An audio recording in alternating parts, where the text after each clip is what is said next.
کی وجہ یہ تھی کہ ان کے خاندان کے ایک بزرگ نے یہ پیش گوئی کی تھی کہ ایک شخص آئے گا جو کہ مخصوص خوبیوں کا مالک ہوگا، اس کے علاوہ کوئی اور اس خزانے تک نہیں پہنچ سکتا۔ اگر ان خوبیوں سے محروم کوئی شخص ایسی کوشش کرے گا تو سخت نقصان اٹھائے گا۔ کئی نسلوں کے بعد ڈبل باس کی صورت میں اس خاندان میں ایسے 2 افراد پیدا ہوئے جن میں وہ مخصوص خوبیاں موجود تھیں، اس لیے ان کے والد نے یہ نقشہ ان کے حوالے کر کے معاملہ ان کی ثوابدید پر چھوڑ دیا۔ ویسے انہیں خزانے کی کوئی خاص ضرورت نہیں، شاہی خاندان کے لوگ ہیں اور ساری عمر بیٹھ کر کھا بھی سکتے ہیں اور کھلا بھی سکتے ہیں، لیکن چونکہ ایڈونچر کے دل دادا ہیں اس لیے انہوں نے سوچا کہ یہ ایک ایڈونچر ہی صحیح، اگر خزانہ مل گیا تو وہ پارا، ورنہ کوئی بات نہیں۔ آپ دیکھ لیجئے گا، اگر خزانہ مل گیا تو وہ صرف اپنے تصرف کے لیے نہیں رکھیں گے بلکہ پارٹی کے تمام ارکان میں اسے برابر تقسیم کر دیا جائے گا۔ ان کی جگہ کوئی اور ہوتا تو ہم لوگ کو کسی طے شدہ معاوضے پر ٹرخا دیتا۔ اس خزانے کی نوعیت کے بارے میں کچھ جانتے ہو؟ میں صرف اتنا جانتا ہوں کہ اس کا حجم ہماری سوچوں سے کہیں زیادہ ہے اور کچھ نہیں۔ یہ بھی نہیں کہ وہ خزانہ کس شکل میں ہوگا۔ نہیں۔ میں خاموش ہو گیا۔ اب ہم دریا پار کر کے درختوں کے جھنڈ کی طرف بڑھ رہے تھے۔ تھوڑی دیر کی خاموشی کے بعد میں نے سوال کیا، ہم مونٹی قبیلے کی حدود میں داخل ہو چکے ہیں؟ جی ہاں۔ اس کے باشندوں تک پہنچنے کے لیے اور کتنا سفر کرنا پڑے گا؟ زیادہ نہیں، بس ان درختوں کے پار تک جانا ہوگا۔ اجنبیوں کے ساتھ یہ لوگ کیسا برتاؤ رکھتے ہیں؟ ویسے تو اجنبیوں کو یہاں پہنچنے کا موقع ہی نصیب ہوتا ہے، کم ہوتا ہے۔ بہرحال اگر کوئی بھولا بھٹکا آ بھی نکلے تو وہ اسے خام کا کوئی نقصان نہیں پہنچاتے، اسے مدد کی ضرورت ہو تو مدد بھی دیتے ہیں، لیکن ان کے رویے میں سرد مہری ہوتی ہے۔ یوں سمجھ لیجئے کہ یہ باہر سے آنے والوں کی حوصلہ افزائی نہیں کرتے۔ ہمارے ساتھ ان کا رویہ کیسا ہوگا؟ اس کا بہت زیادہ انحصار ہمارے اپنے رویے پر ہے، چونکہ ہم خیر سگالی کے اظہار کے لیے تحائف لے کر جا رہے ہیں، اور ویسے بھی ہمارا براہ راست ان سے کوئی تصادم نہیں، اس لیے میرا اندازہ ہے کہ ان کا رویہ ٹھیک ہی ہوگا۔ میں ایک دفعہ پھر خاموش ہو گیا۔ چلتے چلتے ہم درختوں کے جھنڈ میں داخل ہو گئے۔ اب تک میں اطمینان سے چلتا آیا تھا، لیکن یہاں پہنچ کر اچانک میری چھٹی حس نے الارم بجانا شروع کر دیا۔ ایسا لگ رہا تھا جیسا کچھ ہونے والا ہے، اور یہ احساس بے بنیاد بھی نہ تھا۔ ہم پر پہلے 2 وار کیے جا چکے تھے، ممکن تھا کہ تیسرا اب ہونے والا ہو۔ میں چوکنا ہو گیا۔ میری چھٹی حس کا اشارہ غلط نہیں نکلا۔ جب ہم جھنڈ کے وسط میں پہنچے تو ایک طرف سے ایک تیر سنسناتا ہوا آیا اور میرے بالکل نزدیک سے گزرتا ہوا قریبی درخت سے میں ترازو ہو گیا۔ میں نے تیر کی آمد کی سمت دیکھا، کوئی نظر نہ آیا۔ طاہر چونک کر رک گیا۔ یہ کیا؟ اس کے منہ سے نکلا۔ میں نے ہونٹوں پر انگلی رکھ کر اسے خاموش رہنے کو کہا اور چلتے رہنے کا اشارہ کیا۔ میرا اشارہ سمجھ کر وہ دوبارہ چلنے لگا۔ میں وہیں رک گیا تھا۔ ہوا میں ایک دفعہ پھر سنسناہٹ ابھری، لیکن اس مرتبہ میں نے سستی کا مظاہرہ نہیں کیا تھا۔ تیر میری پشت کی سمت سے چلایا گیا تھا۔ میں بجلی کی تیزی سے گھوما اور تیر میرے بدن تک پہنچنے سے پہلے میرے ہاتھ میں آ گیا۔ تیر چلانے والے کا منہ یقیناً حیرت سے کھل گیا ہوگا۔ میری آنکھیں ایک دفعہ بلند ہو کر کھلیں۔ گرد و پیش کا ماحول اسی طرح شفاف ہو گیا جیسے میری آنکھوں میں ایکس رے لینز لگے ہوں۔ مجھ پر تیر چلانے والا فوراً ہی میری نگاہوں میں آ گیا اور اسے دیکھ کر مجھے حیرت کا شدید جھٹکا لگا۔ وہ مونٹینا تھی، وہی عجوبہ لڑکی جو چند روز پہلے تک میری ہم سفر رہ چکی تھی۔ اس وقت وہ اپنے مخصوص لباس میں ملبوس، ہاتھ میں ایک صلیب نما کمان لیے درختوں کے درمیان چکرا رہی تھی۔ میں اس کمان سے اچھی طرح واقف تھا۔ کراس بو کہلائی جانے والی یہ کمان ایک زمانے میں یورپی فوجوں کا خاص ہتھیار رہی تھی۔ اس کی مار عام کمان سے زیادہ تھی، استعمال میں آسان اور عمدہ نشانہ لگانے کی اہلیت سے مالا مال۔ اس میں استعمال ہونے والے تیر عام تیروں سے چھوٹے ہوتے ہیں اور عموماً زہر میں بھجے ہوئے۔ کمان میں تازہ تیر لگا ہوا تھا اور مونٹینا ادھر ادھر گھوم کر اگلا تیر چلانے کے لیے مناسب جگہ تلاش کر رہی تھی۔ میں شش و پنج میں مبتلا ہو گیا، سمجھ نہیں پا رہا تھا کہ میرا اگلا رد عمل کیا ہونا چاہیے۔ یہ تو واضح ہو گیا تھا کہ اس کا ہدف میں ہی ہوں۔ طاہر آگے بڑھتا چلا جا رہا تھا، لیکن مونٹینا نے اس کا راستہ روکنے کی کوشش نہیں کی تھی۔ ایسا لگتا تھا جیسے وہ مجھے روکنا چاہتی ہو۔ میں اس کے فعل کی وجہ سمجھنے سے قاصر تھا۔ کچھ وقت جو اس کے ساتھ ہم رکابی میں گزرا تھا، اس میں اس کا رویہ میرے ساتھ بے حد خوشگوار رہا، بلکہ اس کی طرف سے مجھے کچھ ایسے اشارے بھی ملے تھے جسے وہ میری انتہائی قربت کی متمنی تھی۔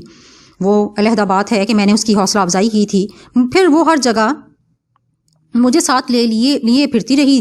میرے لیے نئے گھوڑے کا انتظام بھی اسی نے کیا تھا۔ اب اس کے رویے میں یہ تبدیلی میری سمجھ میں نہیں آ رہی تھی۔ جو تیر اس نے مجھ پر چلائے تھے وہ محض خبردار کرنے کے لیے نہیں تھے۔ قسمت ساتھ نہ دیتی اور میں بر وقت حرکت میں نہ آتا تو اس نے اپنی طرف سے مجھے اڑا ہی دیا تھا۔ تیر میرے جسم پر لگ کر کیا اثر دکھاتے، یہ بات کی بات تھی۔ پھر مجھے مسٹر الکانڈر کی بات یاد آئی۔ انہوں نے کہا تھا کہ مونٹینا کے گزشتہ رویے سے بے شک میرے لیے اس کی پسندیدگی ظاہر ہوتی تھی، لیکن پھر بھی مجھے اس کی طرف سے ہوشیار رہنا چاہیے۔ کوئی پتہ نہیں کس وقت وہ کس روپ میں سامنے آئے۔ ان کی بات صحیح ثابت ہوئی تھی۔ میں مونٹینا کا یہ نیا روپ دیکھ رہا تھا۔ اس نے ایک دفعہ پھر میرا نشانہ لیا۔ اس دفعہ میرا رخ اس کی طرف تھا۔ وہ اپنے تئیں ابھی تک میری نگاہوں سے پوشیدہ تھی اور اس نے میرے سینے کا نشانہ لیا تھا۔ میں نے کچھ سوچا اور پھر تن کر کھڑا ہو گیا۔ تیر کمان سے نکلا اور اپنی مخصوص سرحد سے میری طرف آیا۔ اس مرتبہ میں نے ہوا میں ہی اسے تھپڑ مارا اور تیر پرے جا گرا۔ مونٹینا نے دانت پیس کر سر جھٹکا تھا۔ وہ یقیناً سوچ رہی ہوگی کہ نہ جانے میرے اعضاء میں یہ غیر انسانی پھرتی کیسے آ گئی۔ اس کمان سے نکلنے والے تیروں سے بچنا کسی عام انسان کے بس کی بات نہیں تھی، لیکن وہ بیچاری بے خبر تھی۔ میں عام انسان رہا ہی کب تھا۔ مونٹینا پیچھے ہٹنے لگی۔ میں اسے دیکھتا رہا۔ اس وقت اسے چاپ لینا میرے لیے بہت آسان تھا۔ قبیلے والوں سے بات کرنے کی ضرورت بھی پیش نہ آتی اور ہماری مطلوبہ چیز ہمارے ہاتھ آ جاتی، لیکن میں نے اسے جانے دیا۔ میں فی الحال اسے چھیڑنا نہیں چاہتا تھا۔ میں چاہتا تھا کہ اس سے میری ملاقات اس کے استاد سربیان کے سامنے ہو، اور میں یہ بھی جاننا چاہتا تھا کہ اس کے رویے میں اس تبدیلی کا سبب کیا ہے۔ زوالہ اور فولاس کی طرف سے اگر کوئی طلسمی حملہ مجھ پر کیا جاتا تو میں قطعی حیران نہ ہوتا، لیکن مونٹینا کو میری جان کا دشمن ہونے کی کیا ضرورت پیش آ گئی تھی؟ میرا اس کا کیا مقابلہ؟ کیا اس سے ڈر تھا کہ میں قبیلے والوں سے بات کر کے اس سے نقشے کا وہ ٹکڑا حاصل کرنے میں کامیاب ہو جاؤں گا؟ شاید یہی بات رہی ہوگی، اور یہ بھی ممکن تھا کہ سربیان نے ہی مجھے اس پر حملہ کرنے کا حکم دیا ہو۔ خزانے سے اس کی دلچسپی بھی کوئی ڈھکی چھپی بات نہیں تھی۔ میں پھر آگے بڑھنے لگا اور تھوڑی دیر میں جھنڈ سے باہر نکل آیا۔ طاہر یہاں میرا منتظر تھا۔ اس کے چہرے پر بے چینی اور اضطراب کے تاثرات تھے۔ آپ خیریت سے تو ہیں نا؟ مجھ پر نظر پڑتے ہی اس نے پوچھا۔ ابھی تک تو ہوں، میں مسکراتے ہوئے بولا۔ آگے کا حال خدا جانے۔ تیر چلانے والا کون تھا؟ کچھ پتہ چلا؟ چل جائے گا، کیا ضرورت ہے ذہن کھپانے کی؟ اہمیت صرف اس بات کی ہے کہ ہم بخیر و عافیت اس کی زد سے باہر نکل آئے ہیں اور اب اطمینان سے آگے بڑھ سکتے ہیں۔ طاہر تھوڑی دیر مجھے دیکھتا رہا، پھر اس نے کندھے جھٹک دیے۔ ٹھیک ہے، چلیے۔ بلند و بالا نیلی پہاڑی ہمارے سامنے کھڑی تھی۔ طاہر نے مجھے چلتے چلتے بتایا کہ مونٹی قبیلہ اسی پہاڑی کے دامن میں آباد ہے۔ ہمیں زیادہ دور نہیں جانا پڑا۔ کچھ ہی دیر بعد قبیلے کے باشندوں کا ایک گروہ ہمارے سامنے آ گیا۔ یہ لوگ ان جنگلیوں سے یکسر مختلف تھے جو اکثر ٹیلی ویژن اور فلموں میں دکھائے جاتے ہیں۔ ان کے چہروں الٹے سیدھے نقش و نگار سے پاک تھے اور سروں پر پرندوں کے پروں سے بنے ہوئے تاج بھی نہ تھے۔ کپڑے بھی پہنے ہوئے تھے، قمیضوں کی آستینیں غائب تھیں اور پتلونیں گھٹنوں سے ذرا نیچے تک ہی پہنچ پائی تھیں۔ نیزوں کی بجائے انہوں نے پرانی وضع کی بندوقیں سنبھال رکھی تھیں۔ ایک دو کے پاس ویسی ہی سلیب نما کمانیں بھی تھیں جیسی کہ میں نے مونٹینا کے ہاتھ میں دیکھی تھی۔ ان میں سے ایک نے آگے بڑھ کر اپنی زبان میں کوئی سوال کیا۔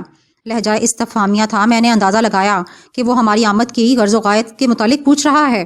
طاہر نے جواب دیا۔ سر ہلا کر اس نے ہمیں اپنے پیچھے آنے کا اشارہ کیا۔ ان کی رہنمائی میں ہم دونوں چل پڑے۔ پھر اب ہم سیدھا قبیلے کے بڑوں کے پاس جا رہے تھے۔ طاہر نے کہا، بات چیت آپ ہی کیجیے گا، میں صرف ترجمانی کے فرائض انجام دوں گا۔ ٹھیک ہے۔ مونٹی قبیلے کی بستی دیکھنے کے بعد اندازہ ہوا کہ وہ لوگ اتنے بھی پسماندہ نہیں جتنا ہم تصور کیے بیٹھے تھے۔ عام جنگلی قبائل کے برعکس وہ لوگ جھونپڑی کے بجائے کچے مکانوں میں رہائش پذیر تھے، اور یہ باقاعدہ ایک ترتیب کے تحت تعمیر کیے گئے تھے۔ یہ نہیں کہ جس کا جی چاہا جہاں جی چاہا گھر کھڑا کر لیا۔ ان مکانوں میں کھڑکیاں بھی تھیں، روشن دان بھی۔ بستی کے افراد ہماری آمد کی اطلاع سن کر باہر نکل آئے تھے۔ عورتیں اور بچے چھتوں پر چڑھے ہوئے تھے۔ ان کی نگاہوں میں دلچسپی تھی اور تجسس۔ شاید بہت عرصے بعد کوئی اجنبی ان کی بستی میں پہنچا تھا۔ کسی طرف سے کوئی آواز سنائی دیتی اور کہے بکھر جاتے۔ طاہر نے بتایا کہ وہ لوگ ہمارے حلیے پر تبصرے کر رہے ہیں۔ مونٹینا کہیں نظر نہیں آئی تھی۔ بڑوں کو ہماری آمد کی اطلاع مل چکی تھی۔ وہ ہمارے منتظر تھے۔ ان کی تعداد 11 تھی۔ زیادہ تر ضعیف العمر تھے۔ وہ ایک دو ایسے تھے جو ادھیڑ عمری کی حدود میں داخل ہو چکے تھے۔ وہ لوگ بستی کے وسط میں ایک میدان میں مستح پتھروں پر نشستیں لگائے بیٹھے تھے۔ ہمیں ان کے سامنے لے جایا گیا۔ تھوڑی دیر کھڑا رہنا پڑا، پھر 2 پتھر لا کر وہاں رکھ دیے گئے، اور ان میں سے سب سے ضعیف العمر بوڑھے نے کچھ کہا۔ میرا نام شوارب ہے۔ مہذب دنیا سے آنے والے اجنبیوں کو ہم اپنی بستی میں خوش آمدید کہتے ہیں اور بیٹھنے کے لیے کہتے ہیں۔ طاہر نے ترجمہ کیا۔ اتنی دیر میں محتاط نگاہوں سے ان کا جائزہ لیتا رہا۔ میں اندازہ لگانے کی کوشش کر رہا تھا کہ ان میں سے سربیان کون ہو سکتا ہے۔ مجھے کامیابی نہ ہوئی۔ بہرحال بیٹھنے سے پہلے میں نے طاہر سے تحائف پر مشتمل ہول ڈال لیا اور آگے بڑھ کر اسے شوارب کے قدموں میں رکھ دیا۔ ہم اپنی دنیا سے اپنے معزز میزبانوں کے لیے چند حقیر تحائف لے کر آئے ہیں اور ان کی قبولیت کی درخواست کرتے ہیں، میں نے کہا۔ طاہر نے ترجمہ کیا۔ بوڑھے نے اس بات میں سر کو جنبش دی اور اپنے پیچھے کھڑے ایک معاون کو اشارہ کیا۔ وہ تیزی سے آگے بڑھا اور ہول ڈال کھولنے لگا۔ میں اور طاہر بیٹھ گئے تھے۔ ہول ڈال سے برآمد ہونے والی اشیاء دیکھ کر ان کے چہرے کے تاثرات بدل گئے تھے۔ صاف پتہ چل رہا تھا کہ ہمارے تحائف نے ان پر مثبت اثرات مرتب کیے ہیں۔ اجنبیوں کا شکریہ ادا کیا جاتا ہے اور پوچھا جاتا ہے کہ کیا وجہ ہے جو انہوں نے اپنی آسائش بھری اور آرام دہ دنیا چھوڑ کر اتنی دور آنے کی زحمت گوارا کی۔ ہم یہاں آپ کا تعاون حاصل کرنے کی امید لے کر آئے ہیں۔ تعاون؟ کس سلسلے میں؟ ایک ایسی چیز کے حصول کے سلسلے میں جو ہماری ملکیت تھی، لیکن آپ کے قبیلے کے ایک فرد نے اسے ہم سے چرا لیا۔ کیا بات کرتے ہو اجنبی؟ مونٹی قبیلے کا کوئی فرد کبھی چوری کا مرتکب نہیں ہوا، لیکن ہم نہایت افسوس کے ساتھ کہنا پڑتا ہے کہ آپ کی روایات کو دھبا لگانے والا آپ ہی کے قبیلے سے تعلق رکھتا ہے۔ اس کی نشاندہی کرو۔ ہم تمہیں یقین دلاتے ہیں کہ اگر تم اپنی بات ثابت کرنے میں کامیاب رہے تو تمہارے نقصان اور زحمت کا ازالہ کیا جائے گا۔ میں نے اپنے ارد گرد پھیلے مجمع پر نظر دوڑائی۔ مونٹینا غائب تھی۔ میں نے کہا، وہ فرد اس وقت یہاں موجود نہیں۔ کیا تم اس کا نام سے واقف ہو؟ جی ہاں۔ بیان کرو۔ آپ کے قبیلے کے نام اور ساکھ کو داغدار کرنے والی اس ہستی کا نام مونٹینا ہے، میں نے کہا۔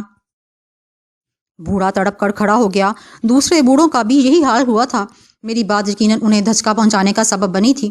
تھوڑی دیر خاموشی چھائی رہی، پھر ایک بوڑھے نے لرزتی ہوئی آواز میں کہا، جانتے ہو اجنبی تم کیا کہہ رہے ہو؟ بعد میں مجھے پتہ چلا تھا کہ مونٹینا اس کی بیٹی تھی۔ اس کا نام موران تھا۔ میں جو کچھ کہہ رہا ہوں اچھی طرح سوچ کر کہہ رہا ہوں۔ آپ لوگوں کے رد عمل سے اندازہ ہوتا ہے کہ مونٹینا آپ کے لیے اجنبی نہیں، بلکہ ہماری وہ چیز اس کے قبضے میں ہے۔ میں درخواست کرتا ہوں ہماری وہ چیز ہمیں واپس دلوا دی جائے۔ وہ چیز کیا ہے؟ موران نے پوچھا۔ ایک نقشے کا آدھا ٹکڑا۔ مونٹینا نے ہمارے کارواں پر حملہ کر کے اسے حاصل کیا ہے، میں نے جواب دیا۔ اگر تم اپنی بات ثابت کرنے میں کامیاب نہ ہو سکے تو جانتے ہو اس کی سزا کیا ہوگی؟ شوارب نے کہا۔ میں نہیں جانتا اور مجھے اس کی کوئی پرواہ بھی نہیں۔ میں جو کہہ رہا ہوں سچ کہہ رہا ہوں۔ اگر آپ تصدیق کرنا چاہتے ہیں تو مونٹینا کو یہاں بلوا سکتے ہیں۔ بوڑھے تھوڑی دیر یہیں ہمیں گھورتے رہے، پھر چند افراد کو بلا کر ہدایت دی گئیں۔ وہ مختلف سمتوں میں نکل گئے۔ آدمی روانہ کر دیے گئے۔ موران نے کہا، کچھ ہی دیر میں مونٹینا یہاں پہنچ جائے گی، اسے آنے دیجیے۔ سچ اور جھوٹ آپ کے سامنے کھل جائے گا۔ اسی وقت مجمع میں ہلچل سی ہوئی۔ لوگ دائیں بائیں ہٹ کر کسی کے آنے کا راستہ بنا رہے تھے۔ میں نے ان کی طرف دیکھا اور میری نگاہ مونٹینا پر پڑی۔ مجھے حیرت ہوئی، کیا اس کی تلاش میں روانہ کیے جانے والے ہر کار سے اتنی جلد اسے ڈھونڈ لینے میں کامیاب ہو گئے تھے؟ پھر میری نظر اس کے پیچھے پیچھے آنے والی ہستی پر پڑی۔ میرے ذہن میں ایک جھماکہ سا ہوا اور میری حیرت دور ہو گئی۔ میں نے اس شخص کو اس سے پہلے کبھی نہیں دیکھا تھا۔ یہ چہرہ میری نگاہوں کے سامنے پہلی دفعہ آیا تھا، لیکن اس کا اندازہ اس کے اطوار پکار کر اس کی شخصیت کا اعلان کر رہے تھے۔ بلند و بالا قد، مضبوط توانا جسم، ہاتھ میں اپنے کندھے برابر اونچی لاٹھی جو بالائی کنارے سے سانپ کے پھن کی طرح مڑی اور پھیلی ہوئی تھی۔ وہ چلتے ہوئے اسے زمین پر سہارا لینے کے انداز میں ٹیک رہا تھا، لیکن اسے سہارے کی ضرورت نہیں تھی۔ یہ محض اس کے اسٹائل کا ایک حصہ تھا۔ اس کے سیاہ چہرے پر درشتی تھی اور چھوٹی چھوٹی آنکھوں میں بلا کی چمک۔ اس سے ناواقف ہونے کے باوجود پہلی نظر میں ہی میں اسے پہچان گیا۔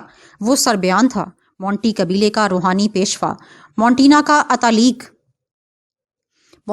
مونٹینا کو یہاں لے کر آنے والا یقیناً وہی تھا۔ بستی کے بڑے اسے دیکھ کر احتراماً کھڑے ہو گئے۔ ان کی طرف توجہ دیے بغیر وہ سیدھا میرے سامنے آ کھڑا ہوا۔ اس نے میری آنکھوں میں آنکھیں ڈال دیں۔ میں پلک چپکائے بغیر اسے دیکھتا رہا۔ مونٹینا اس کے پیچھے ہو گئی۔ کچھ دیر ہمارے درمیان اسی طرح مقابلہ ہوتا رہا، پھر وہ ایک جھٹکے سے مڑا اور شوارب کی طرف بڑھ گیا۔ اس کے قریب پہنچ کر وہ ہولے ہولے کچھ کہنے لگا۔ بوڑھے کا سر ہل رہا تھا۔ سربیان جو کچھ بھی کہہ رہا تھا وہ اس سے اتفاق کرتا نظر آ رہا تھا۔ تھوڑی دیر اس سے باتیں کرنے کے بعد سربیان ہٹ کر ایک طرف کھڑا ہو گیا۔ مونٹینا اس کے پہلو میں تھی۔ شوارب نے کہا، ہمارے معزز روحانی پیشوا کا کہنا ہے کہ تم لوگوں کو اپنی بات کی سچائی ثابت کرنے کا ایک منصفانہ موقع دیا جائے گا اور اس کے لیے تمہیں ایک امتحان سے گزرنا ہوگا۔ کیسا امتحان؟ اگر تم لوگ اپنی سچائی کے دعوے دار ہو تو تم میں سے ایک کو اپنی چیز حاصل کرنے کے لیے مونٹینا سے دست بدست مقابلہ کرنا ہوگا۔ میں گہری سانس لے کر رہ گیا۔ سربیان نے یہ نیا چکر چلا دیا تھا۔ مونٹیانا اس کی تربیت یافتہ تھی۔ وہ جانتا تھا کہ دست بدست لڑائی میں اس پر قابو پانا کسی عام آدمی کے بس کی بات نہیں۔ ہم دونوں دیکھنے میں عام سے آدمی ہی نظر آتے تھے۔ اسے غالباً توقع تھی کہ ہم میں سے جو کوئی بھی مونٹینا سے مقابلہ کرے گا مات کھا جائے گا۔ بستی کے بڑوں کے سامنے ہم ناکام ہی نہیں بلکہ جھوٹے بھی ٹھہریں گے۔ سزا وغیرہ جو ہمیں دی جاتی ہے وہ بات کی بات تھی، لیکن بڑی بات یہ تھی کہ اس کے بعد نقشے کا آدھا ٹکڑا اس کے قبضے میں ہی رہتا۔ میں نے کہا، میں سمجھ نہیں پایا کہ اپنا جائز حق لینے کے لیے ہمیں کس طرح کی آزمائش کرنے کی ضرورت ہے۔ کیا آپ لوگ سمجھتے ہیں کہ اتنی دور سے ہم لوگ آپ کو صرف ایک جھوٹ سنانے کے لیے آئے تھے؟ اس مسئلے کو ہمارے نقطہ نظر سے دیکھنے کی کوشش کرو اجنبی۔ تم اچانک اس بستی میں داخل ہوئے ہو اور آتے ہی تم نے ہمارے قبیلے کے ایک اہم فرد پر اتنا بڑا الزام لگا دیا۔ کم از کم ہمیں اتنا موقع تو دو کہ ہم تمہاری بات کو ہضم کر پائیں۔ اگر تم سچے ہو تو تمہیں ایک چھوٹا سا مقابلہ کرنے میں کوئی اعتراض نہیں ہونا چاہیے، لیکن کسی لڑکی سے مقابلہ کرنا بڑی عجیب سی بات معلوم ہوتی ہے۔ میرا دل اس پر آمادہ نہیں ہوتا۔ میں نے پہلو کترانے کی کوشش کی۔ ایک بات یاد رکھو کہ مونٹینا کوئی عام سی لڑکی نہیں۔ دوسری بات یہ کہ الزام چونکہ اس پر لگایا گیا ہے اس لیے مقابلہ بھی اسے ہی کرنا ہے۔ اگر تم کسی مرد پر الزام لگاتے تو وہ تم ہی سے مقابلہ کرتا۔ میں جانتا تھا کہ اس مقابلے سے مفر ممکن نہیں، اور یہ بھی جانتا تھا کہ مونٹینا کو شکست دینا میرے لیے بائیں ہاتھ کا کھیل ثابت ہوگا۔ چنانچہ تھوڑی دیر سوچنے کی اداکاری کرنے کے بعد میں نے کہا، ٹھیک ہے، ہمیں منظور ہے، لیکن اتنا تو بتا دیجئے کہ اگر مقابلے کا فیصلہ ہمارے حق میں ہوتا تو کیا کیا جائے گا؟ کیا اس کے بعد مونٹینا ہماری چیز واپس کرنے پر رضامند ہو جائے گی؟ ابھی تک تو وہ اپنے جرم کو قبول کرنے سے ہی انکاری نظر آتی ہے۔ تو ہمارے عقائد سے واقف نہیں ہو اجنبی، اس لیے ایسا کہہ رہے ہو۔ یہ مقابلہ محض رسمی چیز نہیں، اس پر دیوتاؤں کی نظر ہوگی، وہ انصاف کریں گے، فتح اسی کو نصیب ہوگی جو سچا ہوگا۔ تمہاری سچائی ثابت ہونے کے بعد ہمارا یہ فرض ہوگا کہ مونٹینا کے قبضے سے تمہاری چیز لے کر تمہارے حوالے کریں۔ میں نے کندھے جھٹک دیے۔ جیسے آپ کی مرضی، میں مقابلہ کرنے کو تیار ہوں۔ نہیں، اس مرتبہ سربیان بولا تھا۔ اس کی آواز میں گھنے بادلوں کی سی گرج تھی۔ یہ فیصلہ مونٹینا کرے گی کہ اسے تم میں سے کس کا مقابلہ کرنا ہے۔ میں چونک گیا۔ سربیان نے عین موقع پر چال چلی تھی۔ مونٹینا یقیناً اسے میری پھرتی کے متعلق بتا چکی تھی۔ طاقت کا مظاہرہ تو خیر میں نے اس کے سامنے کوئی نہیں کیا، لیکن اس نے اپنے حملے ناکامی سے اندازہ لگا لیا تھا کہ مجھ پر قابو پانا اس کے لیے آسان نہ ہوگا۔ اب وہ یقینی طور پر اپنے لیے آسان شکار کا انتخاب کرتی، یعنی طاہر کو مقابلے کی دعوت دی جاتی۔ لیکن ایسا کیوں؟ میں نے اعتراض کیا۔ کیا ہم میں سے کسی ایک کا مقابلہ پر رضامند ہو جانا کافی نہیں؟ نہیں، سربیان نے کہا، تم اپنا استغاثہ پیش کر چکے ہو، یہ تمہارا حق تھا۔ اب مونٹینا کو اس کا حق استعمال کرنے کا موقع دیا جائے گا۔ صورتحال گمبھیر ہو گئی تھی۔ مونٹینا کی طاقت اور تراری میں دیکھ چکا تھا۔ وہ طاہر کے بس کا روگ نہیں تھی۔ طاہر شکست کھا جاتا تو ہم قبیلے والوں کے سامنے جھوٹے ٹھہرتے اور نہ صرف اپنے مقصد میں ناکام رہتے بلکہ جھوٹ بولنے کی سزا بھی بھگتتے۔ میرا ذہن تیزی سے کام کر رہا تھا۔ اس مرحلے پر مجھے کیا کرنا چاہیے؟ مونٹینا آگے بڑھی۔ اس کے ہونٹوں پر استہزائیہ مسکراہٹ تھی۔ اتنے دنوں میں پہلی دفعہ میں نے اس کی آواز سنی۔ اس نے طاہر سے کہا، میں تمہیں مقابلے کی دعوت دیتی ہوں۔ طاہر کے چہرے کا رنگ بدل گیا۔ مونٹینا سے وہ بھی اچھی طرح واقف تھا۔ اس نے گھبرائی ہوئی نگاہوں سے میری طرف دیکھا، لیکن میں بھلا اسے کیا جواب دیتا؟ میری اپنی سمجھ میں نہیں آ رہا تھا کہ اب کیا کیا جائے۔ مسٹر گارڈنر کی بتائی ہوئی بات حرف بہ حرف صحیح ثابت ہوئی۔ سربیان واقعی بے حد مکار اور خطرناک تھا۔ طاہر کو خاموش کھڑے دیکھ کر سربیان پھر بولا، آگے بڑھو اجنبی، تھوڑی دیر پہلے تو تم بہت بڑھ چڑھ کر باتیں کر رہے تھے، کیا اب تمہاری ہمت جواب دے گئی؟ آگے بڑھو اور اپنی سچائی ثابت کرو۔ طاہر نے بے بسی کے عالم میں ایک دفعہ پھر میری طرف دیکھا۔ میرے جسم کو ایک ہلکا سا جھٹکا لگا۔ میرے بدن میں برقی روح کی لہریں دوڑنے لگیں۔ میری خفیہ قوت متحرک ہو رہی تھی۔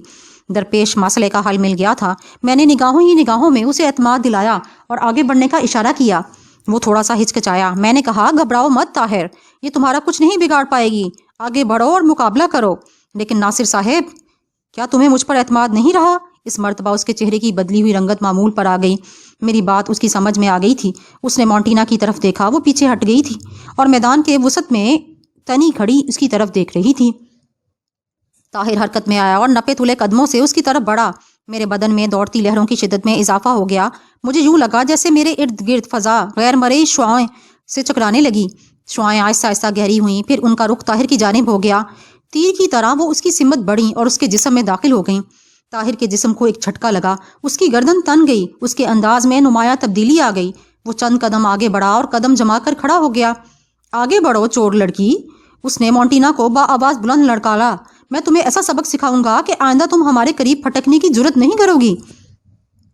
مونٹینا چونک گئی، لیکن اس کے چونکنے سے پہلے ہی سربیان کا چہرے کا بدلتا ہوا رنگ میں دیکھ چکا تھا۔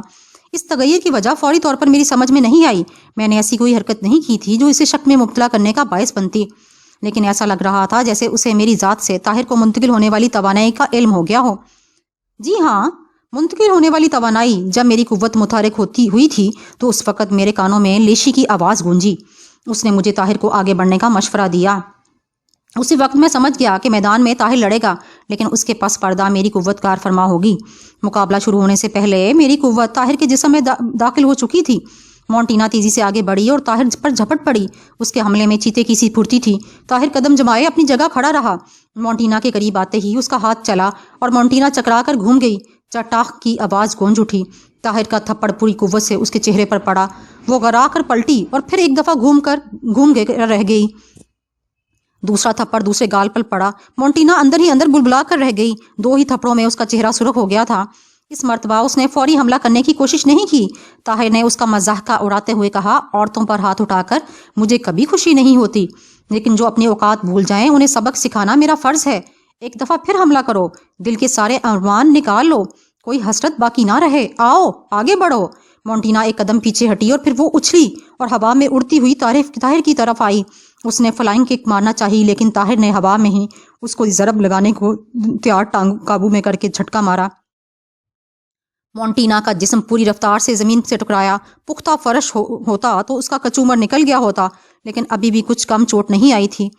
طاہر نے اس کی ٹانگ کو قابو میں رکھے ہوئے گھومنا شروع کر دیا۔ مونٹینا اس کے ساتھ ساتھ گھومنے لگی۔ طاہر اسے یوں گھما رہا تھا جیسے ہیمر تھرو کے مقابلے میں حصہ لینے والے ایتھلیٹ ہیمر کو پھینکنے سے پہلے گھماتے ہیں۔ اس کے گھومنے کی رفتار میں تیزی آتی گئی۔ مونٹینا پھرکی کی طرح گھوم رہی تھی۔ کھوپڑی کے اندر اس کا دماغ بھی گھوم رہا تھا۔ اگر طاہر چند چکر دے کر اسے چھوڑ دیتا تو وہ اڑتی ہوئی جاتی اور کسی بڑے سے ٹکرا کر اس کا بیڑا غرق ہو جاتا، لیکن طاہر اس کھیل کو جلد سے جلد ختم کرنے کے موڈ میں تھا۔ اس 10 چکر کا کھا کر وہ رکا۔ اس نے مونٹینا کا بالائی دھڑ زمین پر ٹکایا اور اس کی قابو آئی ہوئی ٹانگ کو لیگ لاک لگا دیا۔ اس کا شکنجہ مضبوط ہوا تو مونٹینا کے حلق سے کراہیں نکلنے لگیں۔ تکلیف کی شدت سے اس کا چہرہ بگڑا ہوا تھا۔ ساری زندگی دوسروں کو نیچا دکھاتی چلے آنے والی اس لڑکی نے سوچا بھی نہ ہوگا کہ کبھی اس کا واسطہ سوا سیر سے پڑ جائے گا۔ بول سچ کیا ہے، ورنہ تیری ٹانگ توڑ دوں گا، طاہر دھاڑا۔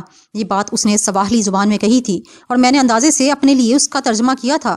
مقابلے کے دوران میں کن اکھیوں سے سربیان کو دیکھتا رہا۔ مقابلہ شروع ہونے سے پہلے اس کے چہرے پر جو تغیر آیا تھا اب وہ غائب ہو چکا تھا۔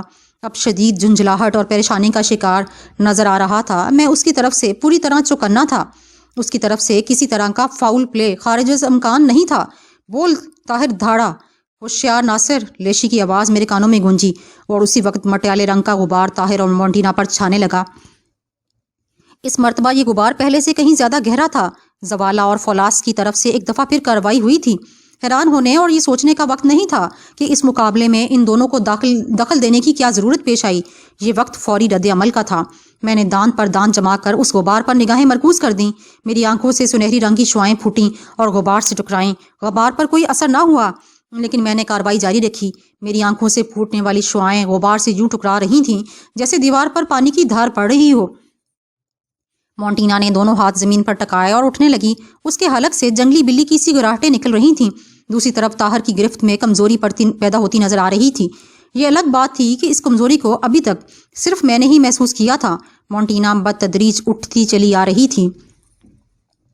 بازوؤں کے بل سیدھی ہو کر اس نے آزاد ٹانگ چلائی۔ ضرب طاہر کے سینے پر لگی۔ وہ لڑکھڑا گیا۔ مونٹینا نے اپنے مقید ٹانگ کو جھٹکا دیا۔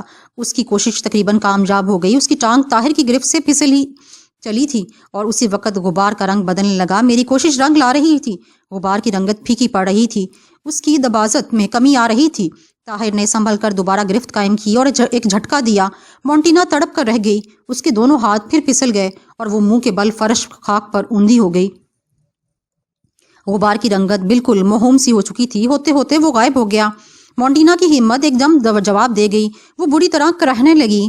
فکر مت کر، اس کے بعد دوسری ٹانگ کی باری بھی آئے گی، طاہر نے کہا۔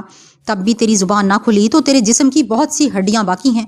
غبار کے غائب ہوتے ہی مونٹینا کی ہمت کا یوں جواب دے جانا میری سمجھ میں آ گیا تھا۔ زوالا اور فلاس نے دخل اندازی کر کے طاہر کو کمزور کرنے اور مونٹینا کو قوت بخشنے کا عمل کرنے کی کوشش کی تھی۔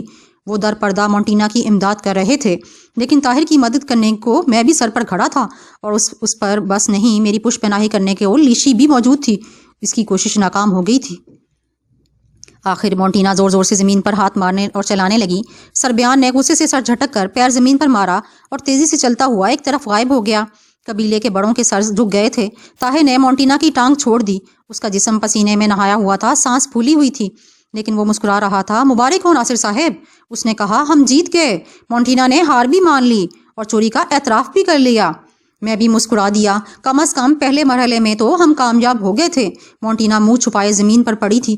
زندگی میں شاید پہلی مرتبہ اسے شکست کا سامنا کرنا پڑا تھا، نہ صرف یہ بلکہ پورے قبیلے کے سامنے ایک جرم قبول کرنے کی ذلت بھی اٹھانا پڑی تھی۔ اسے منہ چھپانا ہی چاہیے تھا۔ شوارب اٹھا اور مرے مرے قدموں سے چلتا ہماری طرف آیا۔ قریب پہنچ کر اس نے کہا، تم لوگوں نے اپنی سچائی ثابت کر دی۔ ہمیں افسوس ہے کہ ایک کالی بھیڑ کی وجہ سے ہمارے قبیلوں کی صدیوں پرانی روایات داغدار ہوئیں۔ ہم تم سے معذرت خواہ ہیں اور یقین رکھو کہ تمہاری چیز تمہیں واپس مل جائے گی۔ ایک بوڑھا آگے بڑھ کر اوندے منہ پڑی مونٹینا کے لباس کی تلاشی لے رہا تھا۔ تھوڑی دیر بعد اس نے سیدھا ہو کر کہا، وہ ٹکڑا اس کے پاس نہیں، اس کے لباس میں نہیں تو اس کے گھر پر ہوگا۔ شوارب نے کہا، پھر ارد گرد کھڑے ہرکاروں سے مخاطب ہوا، جاؤ وہاں جا کر تلاش کرو۔ وہ لوگ حکم سن کر تیزی سے روانہ ہو گئے۔ اسی وقت مجھے سربیان کا خیال آیا۔ وہ مقابلہ ختم ہوتے ہی وہاں سے چلا گیا تھا۔ ہمیں برا منانے کے قابل ہی کہہ رہے اجنبی، اس نے جذب مردگی سے کہا۔ اس لڑکی کی کرتوت نے ہمیں شرمندہ کر کے رکھ دیا۔ پھر بھی کچھ ایسی بات سے ہی میں نے کہا، آپ کو ٹھنڈے دل سے سننا ہوگی، کہو۔ ہماری معلومات کے مطابق مونٹینا نے وہ نقشہ محض اپنی ثوابدید پر نہیں چرایا تھا، اس میں کسی اور کی شہ بھی شامل تھی۔ کسی اور کی شہ؟ جی ہاں۔ کیا وہ بھی ہمارے قبیلے کا کوئی فرد ہے؟ مجھے افسوس ہے کہ ایسا ہی ہے۔ شوارب نے اپنا سر پیٹ لیا اور آسمان کی طرف دیکھ کر بولا، او نیلے آسمان، آج کے دن اور کتنی رسوائیاں ہمارے نصیب میں لکھ رکھی ہیں۔ پھر وہ میری طرف متوجہ ہوا، کیا نام ہے اس کا؟ آپ کا روحانی پیشوا سربیان۔ بوڑھے کے حلق سے ایک عجیب سی آواز نکلی۔ اس کا چہرہ ایک پل کو متغیر ہوا، پھر معمول پر آ گیا۔ دیوتاؤں کا شکر ہے۔ مجھے تعجب ہوا۔ میرا خیال تھا کہ میری بات سن کر وہ میرا گریبان پکڑ لے گا، لیکن اس کے بجائے وہ اپنے دیوتاؤں کا شکر ادا کر رہا تھا۔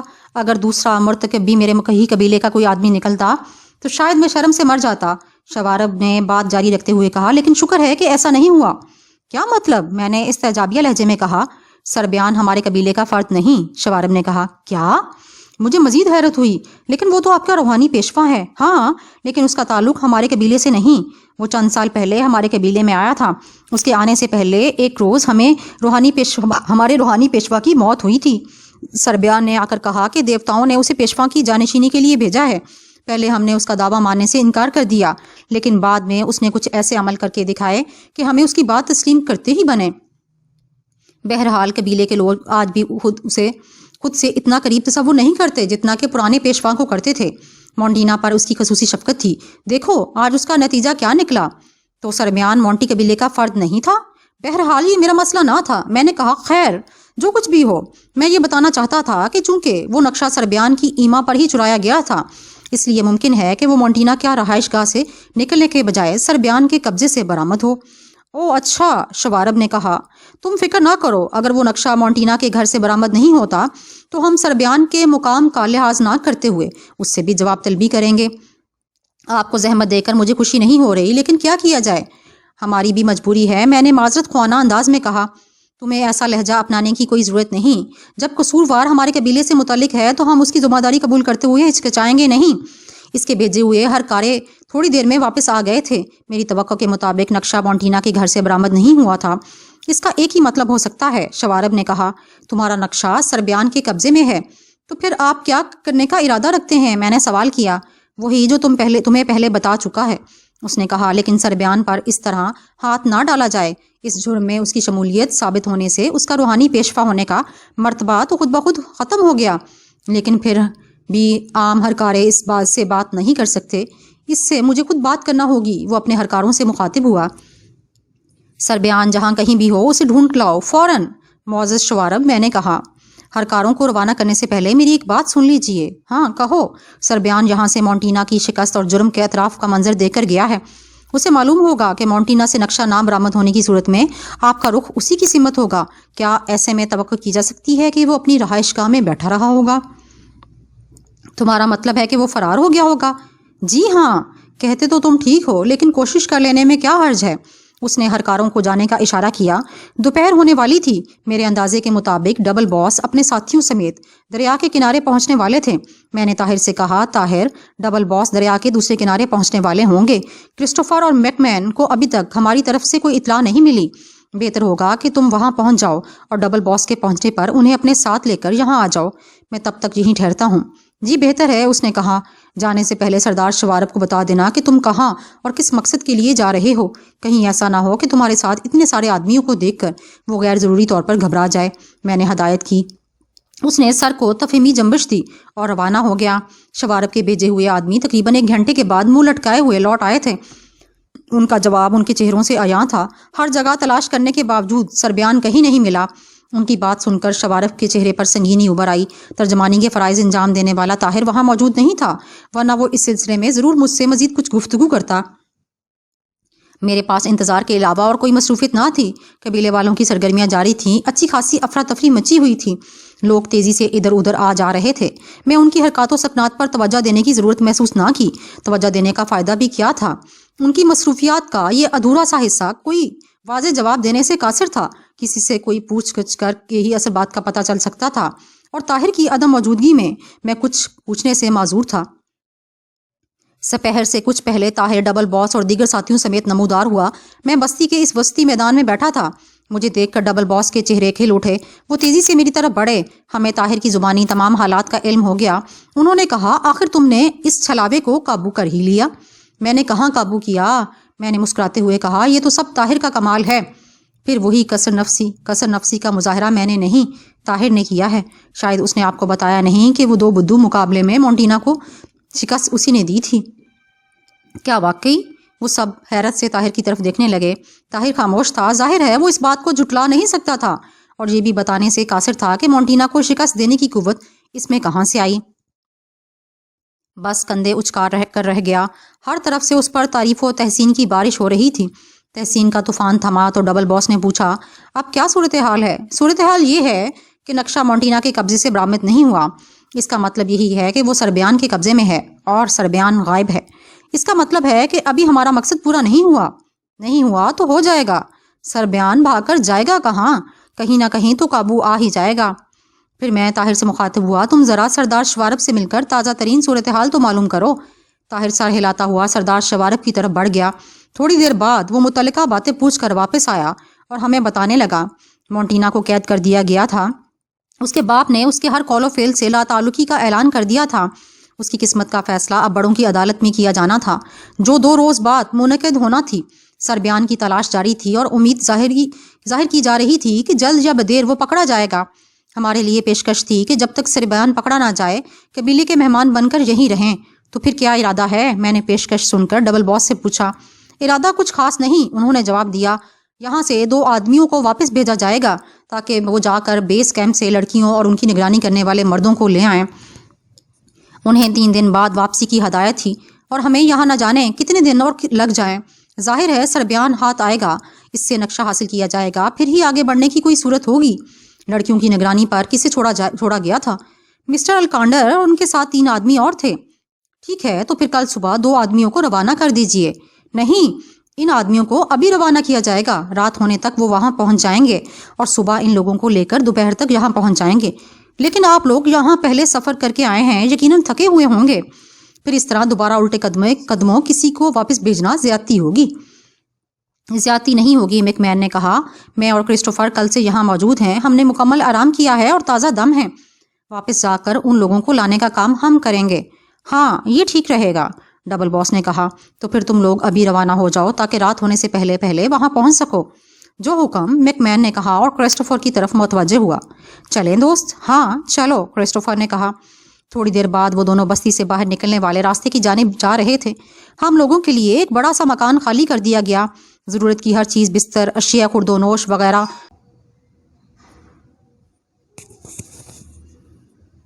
ڈبل باس میری اور طاہر کی کارکردگی سے بہت خوش تھے۔ ہم نے ان کے اندازوں سے بڑھ کر کامیابی حاصل کی تھی۔ اس وقت ہمارے ساتھیوں کی اکثریت یہاں موجود ہے۔ ڈبل باس نے کہا، ہمارا خیال ہے ووٹ لے لیا جائے۔ ہماری سوچ کے مطابق اپنی کارکردگی کی بنا پر طاہر اور مسٹر گادا خزانے میں دوسرے ساتھیوں سے زیادہ حصے کے حقدار ہیں۔ جو کام انہوں نے کر دکھایا وہ ہم میں سے کوئی نہ کر سکا تھا۔ سب ساتھیوں نے تالیاں بجا کر اور ہاتھ اٹھا کر ان کی تائید کی۔ ڈبل باس نے کہا، اور آپ لوگوں کا اتفاق رائے دیکھ کر ہمیں یقین ہو گیا ہے کہ ہمارے دوسرے ساتھیوں کو بھی اس فیصلے پر کوئی اعتراض نہ ہوگا۔ میں مسکرا کر چپ ہو رہا۔ اب میں انہیں کیا بتاتا کہ جس خزانے کے پیچھے آپ لوگ گھوم رہے ہیں میری نگاہ میں اس کی کوئی حیثیت نہیں۔ میرا مقصد تو کچھ اور ہے اور میں کسی خزانے کے چکر میں اس راز سے ہٹنے والا نہیں۔ میں نے سوچ کر رکھا تھا کہ جب تک ان لوگوں کا ساتھ رہے گا ٹھیک ہے، لیکن اگر آگے چل کر زوالہ اور فولاذ کے تعاقب کے سلسلے میں مجھے ان سے علیحدہ ہونا پڑا تو میں ذرا برابر توقف نہ کروں گا۔ پھر سربیان کے متعلق کیا سرائیاں ہونے لگیں اور اس وقت کہاں ہوگا؟ اسی علاقے میں موجود ہوگا یا اس نے یہاں سے دور نکلنے کی کوشش کی ہوگی؟ ڈبل باس نے مجھ سے پوچھا، مسٹر گادا آپ اس سلسلے میں کیا کہتے ہیں؟ میں کچھ کہنے کی پوزیشن میں نہیں ہوں۔ میں نے کہا، مجھے سربیان سے اتنی اچھی طرح واقف ہونے کا موقع نہیں ملا کہ اس کے بارے میں کوئی رائے قائم کر سکوں۔ آپ درست کہہ رہے ہیں، فالکن نے کہا، معقولیت کا تقاضا یہی ہے کہ ہم بھی خواہ مخواہ کی کیا سرائیوں سے گریز کریں۔ بہرحال یہ تو طے ہے کہ اس کے ہاتھ آئے بغیر ہمارا آگے بڑھنا ناممکن ہے۔ اس کا آگے بڑھنا بھی ناممکن ہے۔ میں نے کہا، خزانے کا آدھا نقشہ لے کر وہ کیا اس کا اچار ڈالے گا؟ میری بات پر سب مسکرا دیے۔ طاہر نے کہا، تو اس کا مطلب یہ ہے کہ وہ ہم سے زیادہ دور نہیں ہوگا؟ بالکل، میں نے تصدیق کی۔ پہلے اس نے مونٹینا کو اعلیٰ کار بنا رکھا تھا، اب وہ خود ہمارے مقابلے پر آئے گا۔ اب ہمیں پہلے سے زیادہ ہوشیار رہنے کی ضرورت ہے۔ وہ شخص نہ صرف مکار ہے بلکہ مخفی قوتوں کا مالک بھی ہے۔ آپ کے ہوتے ہوئے ہمیں کوئی فکر نہیں، فالکن نے کہا۔ مجھے تو یوں لگتا ہے کہ جیسے ہمیں اس مہم میں کامیابی دلانے کے لیے خدا نے خصوصی طور پر آپ کو بھیجا ہے۔ جن مشکلات سے آپ نے ہمیں نکالا ہے، میں سوچتا ہوں کہ اگر آپ نہ ہوتے تو ہم ان سے ہی گھبرا کر واپس پلٹ گئے ہوتے۔ میں اس بات کا کوئی جواب دینے والا تھا کہ اچانک میرے ذہن میں ایک خیال آیا۔ میں طاہر کو اٹھنے کا اشارہ کرتے ہوئے خود بھی اٹھ کھڑا ہوا۔ کہاں جا رہے ہیں آپ؟ ڈبل باس نے پوچھا۔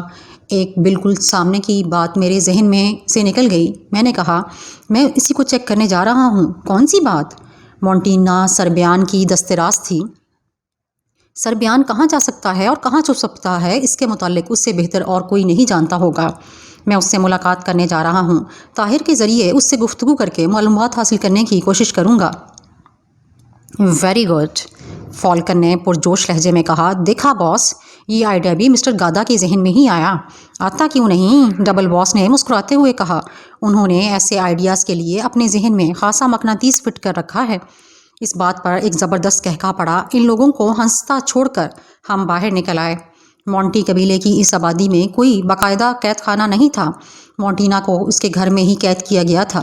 چونکہ قبیلے والے اس کی حیران کن جسمانی صلاحیتوں کو جانتے تھے، اس لیے انہوں نے بھرپور انتظامات کیے تھے۔ مونٹینا کسی بھی صورت یہاں سے فرار نہیں ہو سکتی تھی۔ اندر داخل ہونے میں ہمیں کوئی مشکل پیش نہیں آئی تھی۔ ہم مہمان ہی نہیں، مونٹینا کے مقدمے میں فریق استغاثہ بھی تھے۔ پہرے داروں نے ہمیں دیکھ کر راستہ چھوڑ دیا تھا۔ مونٹینا مکان کے وسطی کمرے میں اپنے مخصوص انداز میں بیٹھی تھی، گھٹنوں میں سر دیے، دونوں ہاتھ گھٹنوں کے گرد لپیٹے۔ میں نے اسے آواز دی، مونٹینا۔ اس کے جسم میں کوئی جنبش نہ ہوئی۔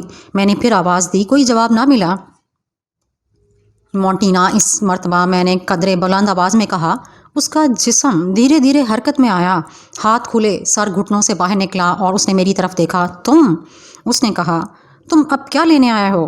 مجھے اب تم سے کیا غرض ہو سکتی ہے؟ میں نے کہا، بس تم سے چند باتیں کرنے کے لیے آیا ہوں۔ اب کون سی بات رہ گئی ہے کرنے کے لیے؟ اس نے کہا، جو تم چاہتے تھے ہو گیا۔ اب 2 روز بعد عدالت میری قسمت کا بھی فیصلہ سنا دے گی۔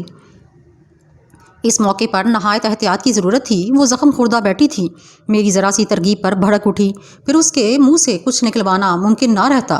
بہتر یہی تھا کہ میں اسے احساس دلاتا کہ میری اس سے کوئی دشمنی نہیں، میں اس کا بھلا چاہتا ہوں۔ چنانچہ میں نے کہا، تمہاری قسمت کا فیصلہ تمہارے اپنے ہاتھ میں ہے مونٹینا۔ تم چاہو تو سزا چن سکتی ہو اور چاہو تو رہائی بھی پا سکتی ہو۔ تمہاری فضول باتوں کے لیے میرے پاس نہ وقت ہے نہ دماغ۔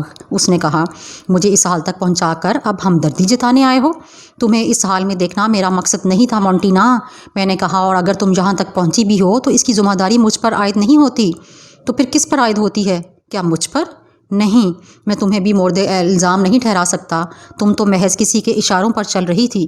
اسی نے تمہاری ذات سے اپنا مفاد نکالا اور پھر تمہیں پھنسا چھوڑ کر خود غائب ہو گیا۔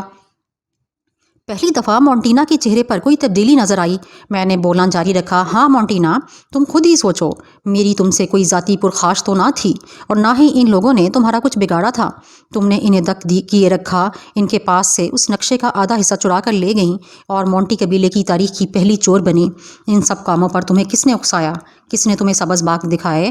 اس نے جسے تم اپنا استاد بنا کر اپنا گرو سمجھتی رہی، جس کے نام کی تم مالا جپتی رہی۔ حقیقت تو یہ ہے کہ اس نے تمہیں اعلیٰ کار بنا کر استعمال کیا، ہر خطرے میں تمہیں آگے کیا، اور جب تم اس کے لیے بیکار ہو گئیں تو تمہیں چھوڑ کر خود یوں غائب ہو گیا۔ میری نگاہ میں اصل قصوروار تم نہیں، وہ ہے۔ تمہارے بجائے میں اسے قید خانے میں دیکھنا پسند کروں گا۔ مونٹینا کے ہونٹ تھڑ تھڑائے، پھر اس نے بڑی مشکل سے کہا، لیکن اب کیا ہو سکتا ہے؟ جو ہونا تھا وہ ہو چکا، اب اسے واپس لوٹانا ناممکن ہے۔ ممکن ہے مونٹینا، ممکن ہے، میں نے بے چین سے لہجے میں کہا۔ تم چاہو تو اب بھی ایسا ہو سکتا ہے۔ میرے چاہنے نہ چاہنے سے کیا ہو سکتا ہے؟ یہی تو تم سمجھتی نہیں۔ دیکھو، تم اس کے ساتھ ایک عرصہ گزار چکی ہو، تم اس کی ہر عادت، ہر رنگ سے واقف ہو۔ تمہیں اس کی زندگی کے ان گوشوں کا علم ہوگا جن کے متعلق اور کوئی نہیں جانتا۔ صرف تم ہی ہمیں بتا سکتی ہو کہ اس وقت وہ پناہ لینے کے لیے کن جگہوں کا انتخاب کر سکتا ہے۔ مونٹینا کچھ دیر میری شکل دیکھتی رہی، پھر ایک پھیکی سی مسکراہٹ اس کے ہونٹوں پر نمودار ہوئی۔ اوہ، اب سمجھی، تم مجھ سے اس کا پتہ ٹھکانہ معلوم کرنا چاہتے ہو؟ ہاں، میں نے صاف گوئی سے کہا، تاکہ تم اس سے نقشے کا وہ ٹکڑا حاصل کر سکو۔ یہ بھی درست ہے، تم بھی اس کی طرح مجھے اپنے مفاد کے لیے استعمال کرنا چاہتے ہو۔ تم چاہو تو یہ سوچ سکتی ہو، میں نے کہا، لیکن ٹھنڈے دل سے میری بات غور کرو۔ اس نے تمہیں اپنے مفاد کے لیے استعمال کیا، بدلے میں تمہیں کیا ملا؟ یہ قید، یہ رسوائی۔ اگر مجھ پر بھی تمہیں یہی الزام لگانا چاہتی ہو تو ٹھیک ہے، لیکن یہ بھی دیکھو کہ بدلے میں تمہیں کیا مل رہا ہے۔ میں تمہیں اس قید خانے سے رہائی دلاؤں گا، تمہارے قبیلے والوں کو بتاؤں گا کہ اصل قصوروار کون ہے۔ تمہارے نام پر لگا بدنامی کا یہ دھبا دھل جائے گا۔ فیصلہ تمہارے ہاتھ میں ہے، چاہو تو خاموش رہو اور یہ ذلت سہتی رہو، چاہو تو زبان کھول دو اور اپنے ساتھ ساتھ اور بہت سوں کی مشکل آسان کر دو۔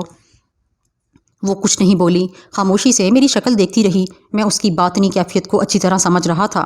وہ سربیان کو ایک عرصے تک محترم سمجھتی رہی تھی، اسے اپنا گرو مانتی رہی تھی۔ ایک دم اس کے خلاف جانا اس کے لیے دشوار تھا۔ میں نے لوہے کو دہکتی انگیٹھی میں رکھ دیا تھا، اسے اپنی سہولت کے مطابق نرم کرنے کے لیے کچھ وقت درکار تھا۔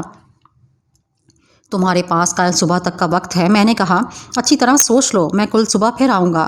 مجھے امید ہے کہ تم جو فیصلہ کرو گی اپنی بہتری اور بہبود کو مد نظر رکھ کر کرو گی۔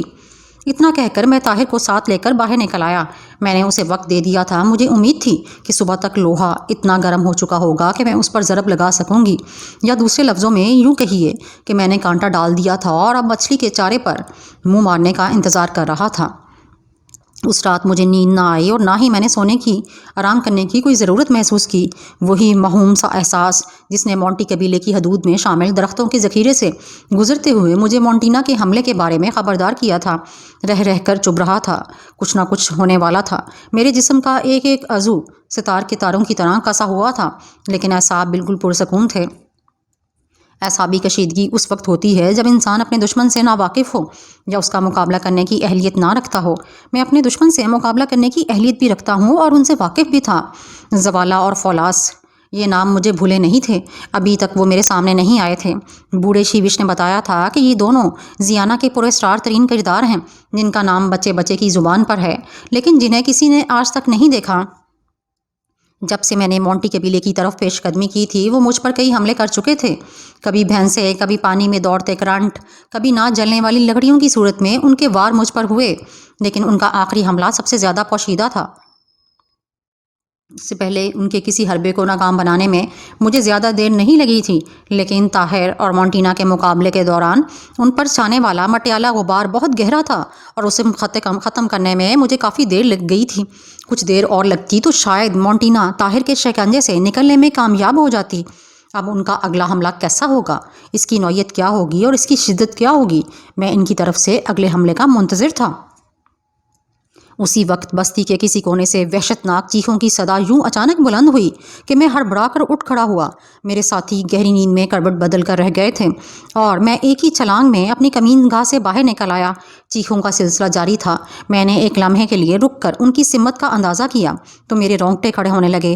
چیخیں مونٹینا کے گھر کی سمت سے ابھر رہی تھیں۔ میں پوری جان سے اس سمت بھاگ کھڑا ہوا۔ قریب پہنچا تو ان بے ربط چیخوں اور آوازوں میں کچھ ربط پیدا ہوتا محسوس ہوا۔ ہاں، یہ مونٹینا ہی کی آواز تھی۔ وہ چیخ چیخ کر مدد کے لیے پکار رہی تھی، وقفے وقفے سے رحم کی التجائیں کر رہی تھی، گڑ گڑا رہی تھی کہ اس کی جان بخش دی جائے۔ صورتحال ایک سیکنڈ میں میری سمجھ میں آ گئی۔ دوسرے ہی لمحے میں گھر کے اندر تھا۔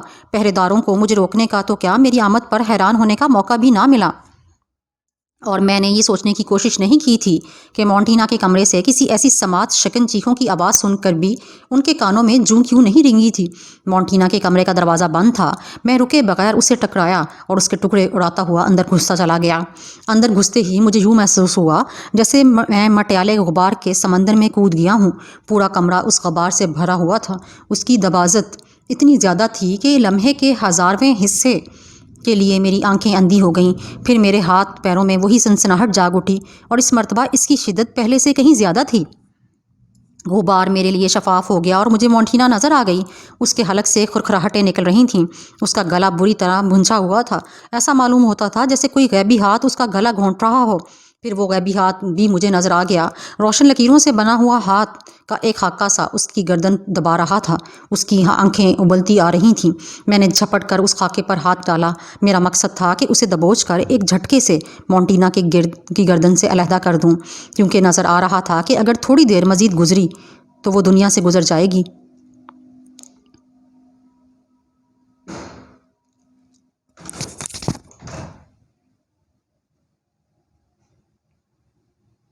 لیکن اس وقت مجھے شدید حیرت کا سامنا کرنا پڑا جب میرا ہاتھ خالی ہوا سے گزر گیا۔ وہ ہاتھ بدستور اپنی جگہ پر موجود تھا، اور میرا ہاتھ اس میں سے یوں گزر گیا جیسے وہ ہوا سے بنا ہوا ہو۔ اتنے میں پہرے داروں نے بھی اندر داخل ہونے کی کوشش کی تھی۔ وہ شاید میرے یوں اندر گھسنے کی وجہ جاننا چاہتے تھے، لیکن انہیں دہلیز پار کرنا نصیب نہ ہوئی۔ دروازے میں قدم داخل کرنے سے پہلے وہ اڑ کر ادھر ادھر جا گرے تھے، جیسے کسی جناتی ہاتھ نے انہیں کانچ کی گولیوں کی طرح اچھال دیا ہو۔ میرے رگو پے میں دوڑتی سنسناہٹ مزید شدید ہو گئی۔ مجھے اپنے کانوں میں سیٹیاں سی بجتی محسوس ہونے لگیں۔ اس مرتبہ میرا ہاتھ سیدھا ہوا اور ہوا اور بجلی کا ایک کوندا سا نکل کر اس خاکے سے ٹکرایا۔ خاکہ جھلملایا۔ مجھے مونٹینا کی گردن پر اس کی گرفت کمزور پڑتی ہوئی محسوس ہوئی۔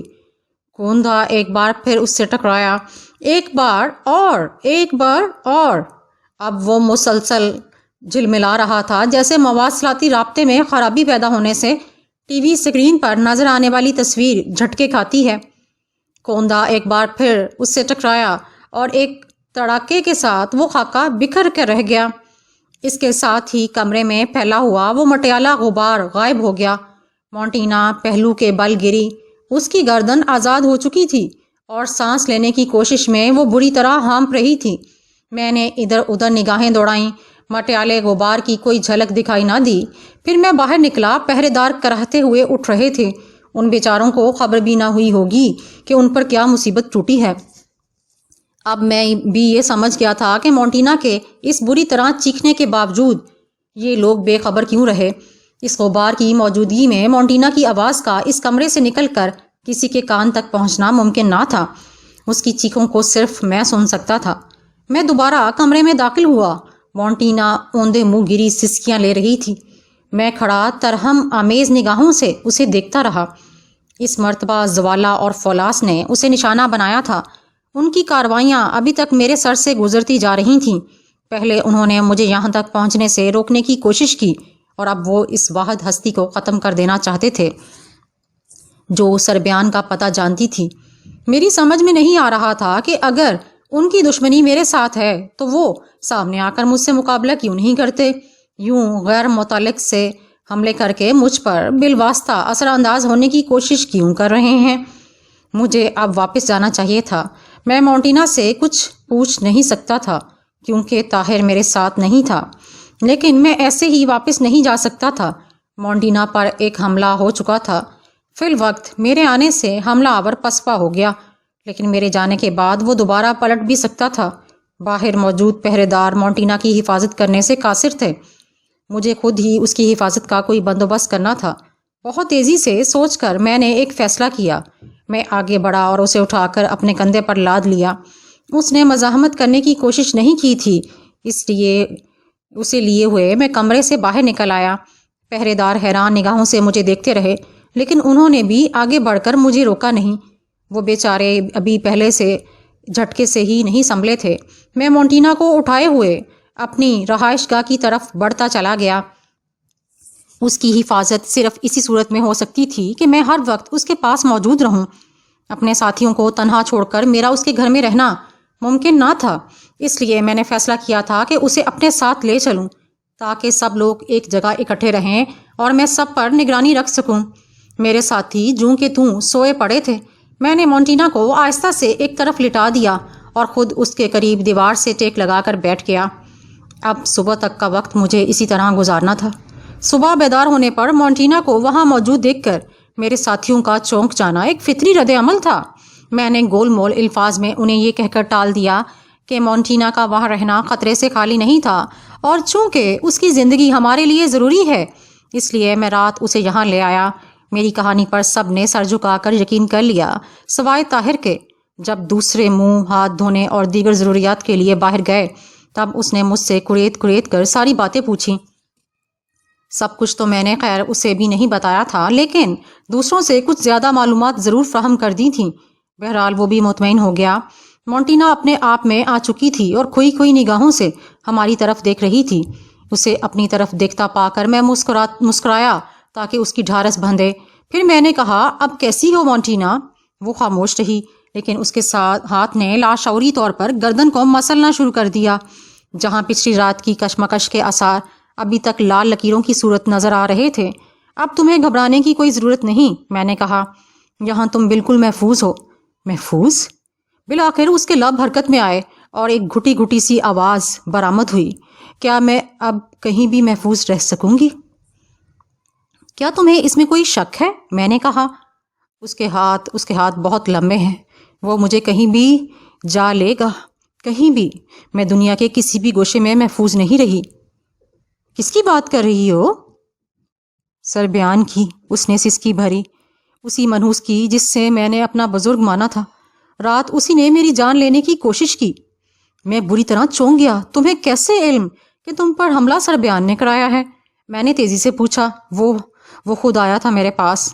اس نے مجھے دھمکانے کی کوشش کی، اس کے متعلق کسی کو کوئی بات نہ بتائی جائے، ورنہ اس کے انداز پر مجھے غصہ آ گیا۔ میں نے کہہ دیا کہ میں صبح تمہیں سب کچھ بتا دوں گی، اور اس کے بعد میرا سر گھوم کے رہ گیا۔ مونٹینا کہہ رہی تھی، کیا اس پر حملہ کروانے والا سربیان تھا؟ لیکن جو علامات میرے سامنے آئی تھیں وہ تو زوالہ اور فولاس کے حملے کی تھیں۔ اس سے پہلے جتنی بار انہوں نے مجھ پر حملہ کیا تھا، یہی مٹیالے رنگ کا غبار سامنے آیا تھا۔ خود لیشی نے مجھے بتایا تھا کہ مجھ پر ہونے والا حملہ انہی دونوں کی کارستانی ہے۔ اس کا کہا غلط نہیں ہو سکتا تھا، لیکن مونٹینا اپنے حملے کا تعلق سربیان سے جوڑ رہی تھی۔ زوالہ اور فولاس، سربیان کا ان سے کیا تعلق؟ طاہر کے چہرے پر بھی حیرت تھی۔ وہ بڑبڑایا، یہ شخص ہمارے اندازے سے بھی زیادہ خطرناک ہے۔ میں ابھی تک خیالات کے بھنور میں غوطے کھا رہا تھا۔ اسی وقت باہر سے کچھ شور سنائی دیا۔ میں نے طاہر کو اشارہ کیا، وہ اٹھ کر باہر نکل گیا۔ تھوڑی دیر بعد وہ اندر داخل ہوا۔ بیس کیمپ میں موجود افراد یہاں پہنچ گئے ہیں ناصر صاحب، اس نے مجھے اطلاع دی۔ میں تیزی سے اٹھ کھڑا ہوا۔ بیس کیمپ میں موجود افراد یہاں پہنچ گئے، یعنی لیشی آ گئی تھی۔ میرے ذہن میں اٹھنے والے سوالات کے جوابات وہی دے سکتی تھی۔ میرا اس سے ملنا بہت ضروری تھا۔ میں تیزی سے دروازے کی طرف بڑھا اور اسی وقت لیشی کی آواز میرے کانوں میں گونجی، پاگل مت بنو ناصر، یہیں بیٹھے رہو۔ اور میں رک گیا۔ میں بھول ہی گیا تھا کہ لیشی سب کے سامنے مجھ سے بات کرنے کی غلطی کبھی نہیں کرے گی۔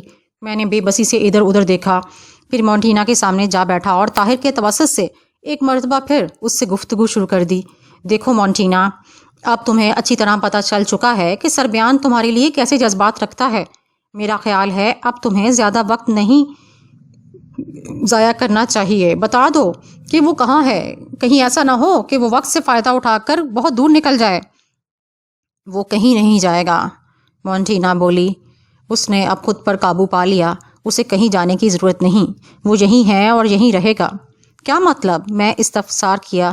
یہاں سے بہتر پناہ گاہ اسے کہیں اور میسر نہیں آ سکتی، ویسے بھی تم لوگوں کے قریب رہنا اس کے لیے ضروری ہے۔ جب اس نے پہلی دفعہ مجھ سے اس نقشے کو حاصل کرنے کے لیے کہا تو میں حیران ہوئی تھی، کیونکہ میں جانتی تھی کہ وہ کیسی پورے اسرار قوتوں کا مالک ہے۔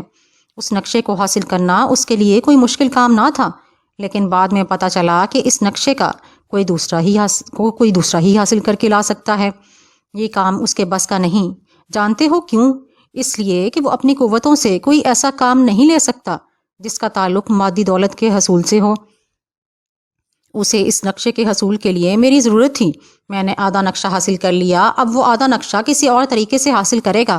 اسے دولت کی بڑی ہوس ہے، چونکہ اس کی پورے سرار قوتیں اس سلسلے میں اس کے کسی کام نہیں آ سکتی، اس لیے وہ یہ خزانہ حاصل کرنا چاہتا ہے۔ تمہارے کہنے کا مطلب ہے کہ وہ ہمارے قریب ہی ہے؟ میں نے سوال کیا۔ ہاں۔ کہاں ہے وہ؟ یوں سمجھ لو کہ یہاں سے زیادہ دور نہیں، لیکن بہت دور بھی ہے۔ کیا پہیلیاں بجھوا رہی ہو مونٹینا؟ سیدھی بات کرو۔ پہلی دفعہ وہ مسکرائی۔ تم نے یہ نیلی پہاڑی دیکھی ہے نا، جس کے دامن میں ہماری بستی آباد ہے؟ ہاں۔ یہ پہاڑی اندر سے کھوکھلی ہے، اس کے اندر ایک دوسرے سے منسلک سرنگوں اور غاروں کا ایک جال بچھا ہوا ہے۔ ناواقف آدمی اس کے اندر گھس جائے تو ساری عمر ان بھول بھلیوں میں سر پٹک پٹک کر مر جائے اور باہر نکلنے کا راستہ نہ ڈھونڈ سکے، لیکن واقف آدمی کے لیے یہ بہترین پناہ گاہ ہے۔ سربیان اسی پہاڑی کے اندر ہے، انہی بھول بھلیوں کے اندر چھپا ہوا ہے۔ میں تھوڑی دیر اس کی شکل دیکھتا رہا، پھر میں نے کہا، لیکن کیا قبیلے والوں کی موجودگی میں اس کا اس جگہ پناہ حاصل کرنا خطرے کے حامل نہیں؟ وہ کیسے؟ تمہارا قبیلہ صدیوں سے یہاں آباد ہے، تم لوگ تو اس پہاڑی میں بچھی سرنگوں کی بھول بھلیوں سے اچھی طرح واقف ہوگے، کیا تم لوگ اندر گھس کر اسے باہر نہیں نکال سکتے؟ نہیں، اس نے کہا، قبیلے کا کوئی فرد اس پہاڑی کے اندر کبھی نہیں گھستا، اسے دیوتاؤں کا مسکن کہا جاتا ہے، صرف روحانی پیشوا ہی وہاں جانے کے لیے آزاد ہوتا ہے۔ سربیان اپنا زیادہ وقت وہیں گزارتا ہے، وہ ان بیچ در بیچ سرنگوں کے چپے چپے سے واقف ہے، اس کے علاوہ اور کوئی اس کے بارے میں کچھ نہیں جانتا۔ اس کا مطلب ہے قبیلے والوں کی طرف سے ہمیں کوئی مدد نہیں مل سکتی؟ ہاں، جو کچھ بھی کرنا ہے تم لوگوں کو خود ہی کرنا ہوگا، لیکن وہ اندر کتنی دیر تک چھپا رہ سکتا ہے؟ اپنی ضروریات پوری کرنے کے لیے اسے باہر تو نکلنا ہی ہوگا، آخر وہ بھی انسان ہے۔ یہی تمہاری بھول ہے، مونٹینا نے کہا، وہ انسان نہیں، ایک خبیث روح ہے۔ تم لوگ اگلے 100 سال تک بھی یہاں ڈیرے ڈالے رہو گے تو وہ باہر نہیں نکلے گا، اسے باہر نکلنے کی کوئی ضرورت نہیں، اس کی ہر ضرورت وہیں بیٹھے بیٹھے پوری ہو سکتی ہے، لیکن اس کی مادی ضروریات پوری کرنے کا وافر سامان وہاں موجود ہے۔ مونٹینا نے میری بات کاٹ دی۔ اس نے خود مجھے اس کے بارے میں بتایا ہے، ویسے بھی اگر وہ وہاں سے نکلنا چاہے گا تو کسی کی نظروں میں آئے بغیر نکل جائے گا۔ اس پہاڑی میں ایسے بے شمار چور دروازے موجود ہیں جن کے وجود سے صرف وہی واقف ہے۔ تو پھر اب کیا کیا جائے؟ میں کیا کہہ سکتی ہوں؟ تم نے مجھ سے سربیان کا پتہ پوچھا تھا، سو میں نے بتا دیا، اب ہمت ہے تو اسے نکالو وہاں سے۔ بے بسی کا احساس مجھے شدت سے ستانے لگا۔ اب میں کیا کروں؟ میں ایک ایسی جنگ کا حصہ بن گیا تھا جو میری تھی ہی نہیں، نقشے کے اس ٹکڑے سے میرا کوئی واسطہ نہ تھا، لیکن اب میں ان لوگوں کو یہاں چھوڑ کر آگے بھی بڑھ نہیں سکتا تھا۔ آگے بڑھ کر میں جاتا بھی تو کہاں؟ مجھے خود علم نہ تھا کہ میری منزل کہاں ہے۔ مجھے اس وقت مدد کی ضرورت تھی، رہنمائی کی ضرورت تھی۔ میں اٹھ کر باہر نکل آیا۔ پارٹی کے سارے افراد باہر جمع تھے، آپس میں باتیں ہو رہی تھیں، ہنسی مذاق ہو رہے تھے، کہکہے لگائے جا رہے تھے۔ میں ڈبل باس کی طرف بڑھ گیا، وہ اس وقت مسٹر الکانڈر سے گفتگو کر رہے تھے، لیشی بھی وہیں موجود تھی۔ مجھے دیکھ کر وہ لوگ خاموش ہو گئے، پھر ڈبل باس نے کہا، آئیے مسٹر گادا، ہم لوگ آپ ہی کے متعلق گفتگو کر رہے تھے، کہیے اس لڑکی سے کوئی بات چیت ہوئی؟ جی ہاں، میں نے ایک گہری سانس لے کر کہا، ہوئی۔ تو پھر کیا بتایا اس نے؟ انہوں نے جلدی سے پوچھا۔ اس نے سربیان کا پتہ بتا دیا ہے۔ ویری گڈ، کہاں ہے وہ خبیث؟ وہاں، میں نے ان کے عقب میں کھڑی پہاڑی کی طرف اشارہ کیا۔ وہ گھوم کر اس کی طرف دیکھنے لگے، پھر وہ میری طرف پلٹے۔ آپ کا مطلب ہے اس پہاڑی پر؟ جی نہیں، پہاڑی پر نہیں، وہ پہاڑی میں ہے۔ کیا مطلب؟ میں نے ساری تفصیل ان کے گوش گزار کر دی۔ وہ حیرت کے عالم میں میری بات سنتے رہے۔ آخر میں نے کہا، اب اسے وہاں سے نکال کر لانا تقریباً ناممکن ہے۔ ہم میں سے کوئی تو اس پہاڑی میں گھسنے کا سوچ بھی نہیں سکتا، اور قبیلے والے بھی اس میں داخل ہونے سے قاصر ہیں۔ اس کے راستوں سے واقفیت صرف سربیان ہی رکھتا ہے اور وہاں چھپا بیٹھا ہے۔ فی الوقت مجھے اس مسئلے کا کوئی حل سمجھ نہیں آ رہا۔ اگر آپ لوگوں کے ذہن میں کوئی تجویز آتی ہے تو ضرور بتائیے۔ ان سے بات کرتے ہوئے میں ایک معمولی سی غلط بیانی کر گیا۔ حقیقت یہ تھی کہ اس مسئلے کا ایک حل میرے ذہن میں موجود تھا۔ میں اس پہاڑی میں داخل ہو کر کوشش کر سکتا تھا کہ اپنی قوت کی مدد سے سربیان کو ڈھونڈ نکالوں، لیکن نہ جانے کیوں اس کام کے لیے اپنی قوت استعمال کرنا مجھے کوئی مناسب معلوم نہ ہو رہا تھا۔ اس سے پہلے بھی میں نے ڈبل باس کے کاموں کے سلسلے میں اپنی قوت استعمال کی تھی، لیکن ان کاموں میں کسی نہ کسی حوالے سے کوئی انسانی پہلو بھی پوشیدہ تھا۔ زیادہ تر میں نے وہ قوتیں کسی انسان کو ضرر سے محفوظ رکھنے کے لیے استعمال کی تھیں، لیکن اس کام کی نوعیت خالصتاً مادی تھی۔ یہی وجہ تھی کہ میں اپنی قوت کا استعمال کرنے سے ہچکچا رہا تھا۔ وہ لوگ بھی سوچ میں پڑے ہوئے تھے۔ میری نگاہیں اس نیلی پہاڑی پر جمی ہوئی تھیں جس کے سینے میں سربیان پوشیدہ تھا۔ پھر نہ جانے میرے دل میں کیا آئی کہ میں اس پہاڑی کی طرف بڑھ گیا۔ دوسرے لوگ مجھے دیکھتے رہ گئے۔ میں آگے بڑھتا گیا، یہاں تک کہ سب سے دور نکل آیا۔ اب پہاڑی میرے عین سامنے کھڑی تھی۔ ہمارے درمیان بمشکل تمام 100 گز کا فاصلہ باقی ہوگا۔ مجھے پہاڑی کے اندر جانے والے غاروں کے سوراخ نظر آ رہے تھے۔ میں نے سوچا اندر جانے کے راستے سامنے ہیں، لیکن یہاں سے باہر نکلنے کا راستہ کون تلاش کرے گا؟ تمہارے لیے یہ کام زیادہ مشکل ثابت نہیں ہوگا۔ میرے عقب میں لیشی کی آواز گونجی۔ اس کی اچانک آمد پر حیران ہونا میں نے کب سے ترک کر دیا تھا۔ میں نے گھوم کر دیکھا، وہ میرے سامنے کھڑی تھی۔ تو گویا تم چاہتی ہو کہ میں اس پہاڑی کے اندر داخل ہوں؟ میں نے استفسار کیا۔ ہاں، کیا تم نہیں جانتی کہ میں ایسا کرنے سے احتراز کیوں برت رہا ہوں؟ جانتی ہوں، لیکن تم بھی یہ جان لو کہ تمہاری یہ ہچکچاہٹ بے بنیاد ہے۔ وہ کیسے؟ یہ مت سوچو کہ اس نقشے پر اور اس کے ذریعے ہاتھ آنے والے خزانے سے صرف مادی مفادات ہی حاصل کیے جائیں گے۔ ان میں سے بہت سے لوگ اس دولت کو اچھے کاموں کے لیے بھی استعمال کریں گے۔ اس نقشے کو حاصل کر کے تم بالواسطہ طور پر ان کاموں میں حصہ دار بنو گے۔ میں صرف ہنکارا بھر کر رہ گیا۔ ایک بات اور بھی ذہن میں رکھنا۔ وہ کیا؟ تمہاری منزل تمہارے بہت قریب ہے۔ اس کی سمت کا اندازہ کرنا چاہتے ہو تو میری بات مان لو، میں ابھی تک کچھ سمجھ نہیں سکا۔ کیا تم نہیں چاہتے کہ زوالہ اور فولاس کو شکست دے کر زیانہ پر منڈلانے والے نحوست کے سائے دور کر دو؟ چاہتا ہوں۔ تو پھر آگے بڑھو۔ بڑھ تو جاؤں، لیکن کوئی راستہ بھی تو دکھائی دے۔ ہو سکتا ہے کہ تمہیں راستے کی ضرورت ہی نہیں پڑے۔ وہ کیسے؟ اس کا جواب تو تمہیں پہاڑی میں داخل ہونے کے بعد ہی مل سکے گا، لیکن مجھے یہ بھی تو پتا ہے کہ پہاڑی میں داخل ہونے کے بعد مجھے جانا کہاں ہے۔ دل میں آنے والا پہلا خیال خدا کی جانب سے ہوتا ہے، اس کے بعد شیطان وسوسے ڈالنا شروع کر دیتا ہے۔ تم جانتے ہو یہ فرمان کس کا ہے؟ کس کا ہے؟ تمہارے دین کے ایک بزرگ کا۔ ان کا نام علی حجویری تھا۔ دنیا انہیں داتا گنج بخش کے نام سے جانتی ہے، اس نے کہا اور واپسی کے لیے مڑ گئی۔ کوئی وضاحت، کوئی تشریح نہیں، بس اتنی سی بات کہی اور یہ گئی اور وہ ہو گئی۔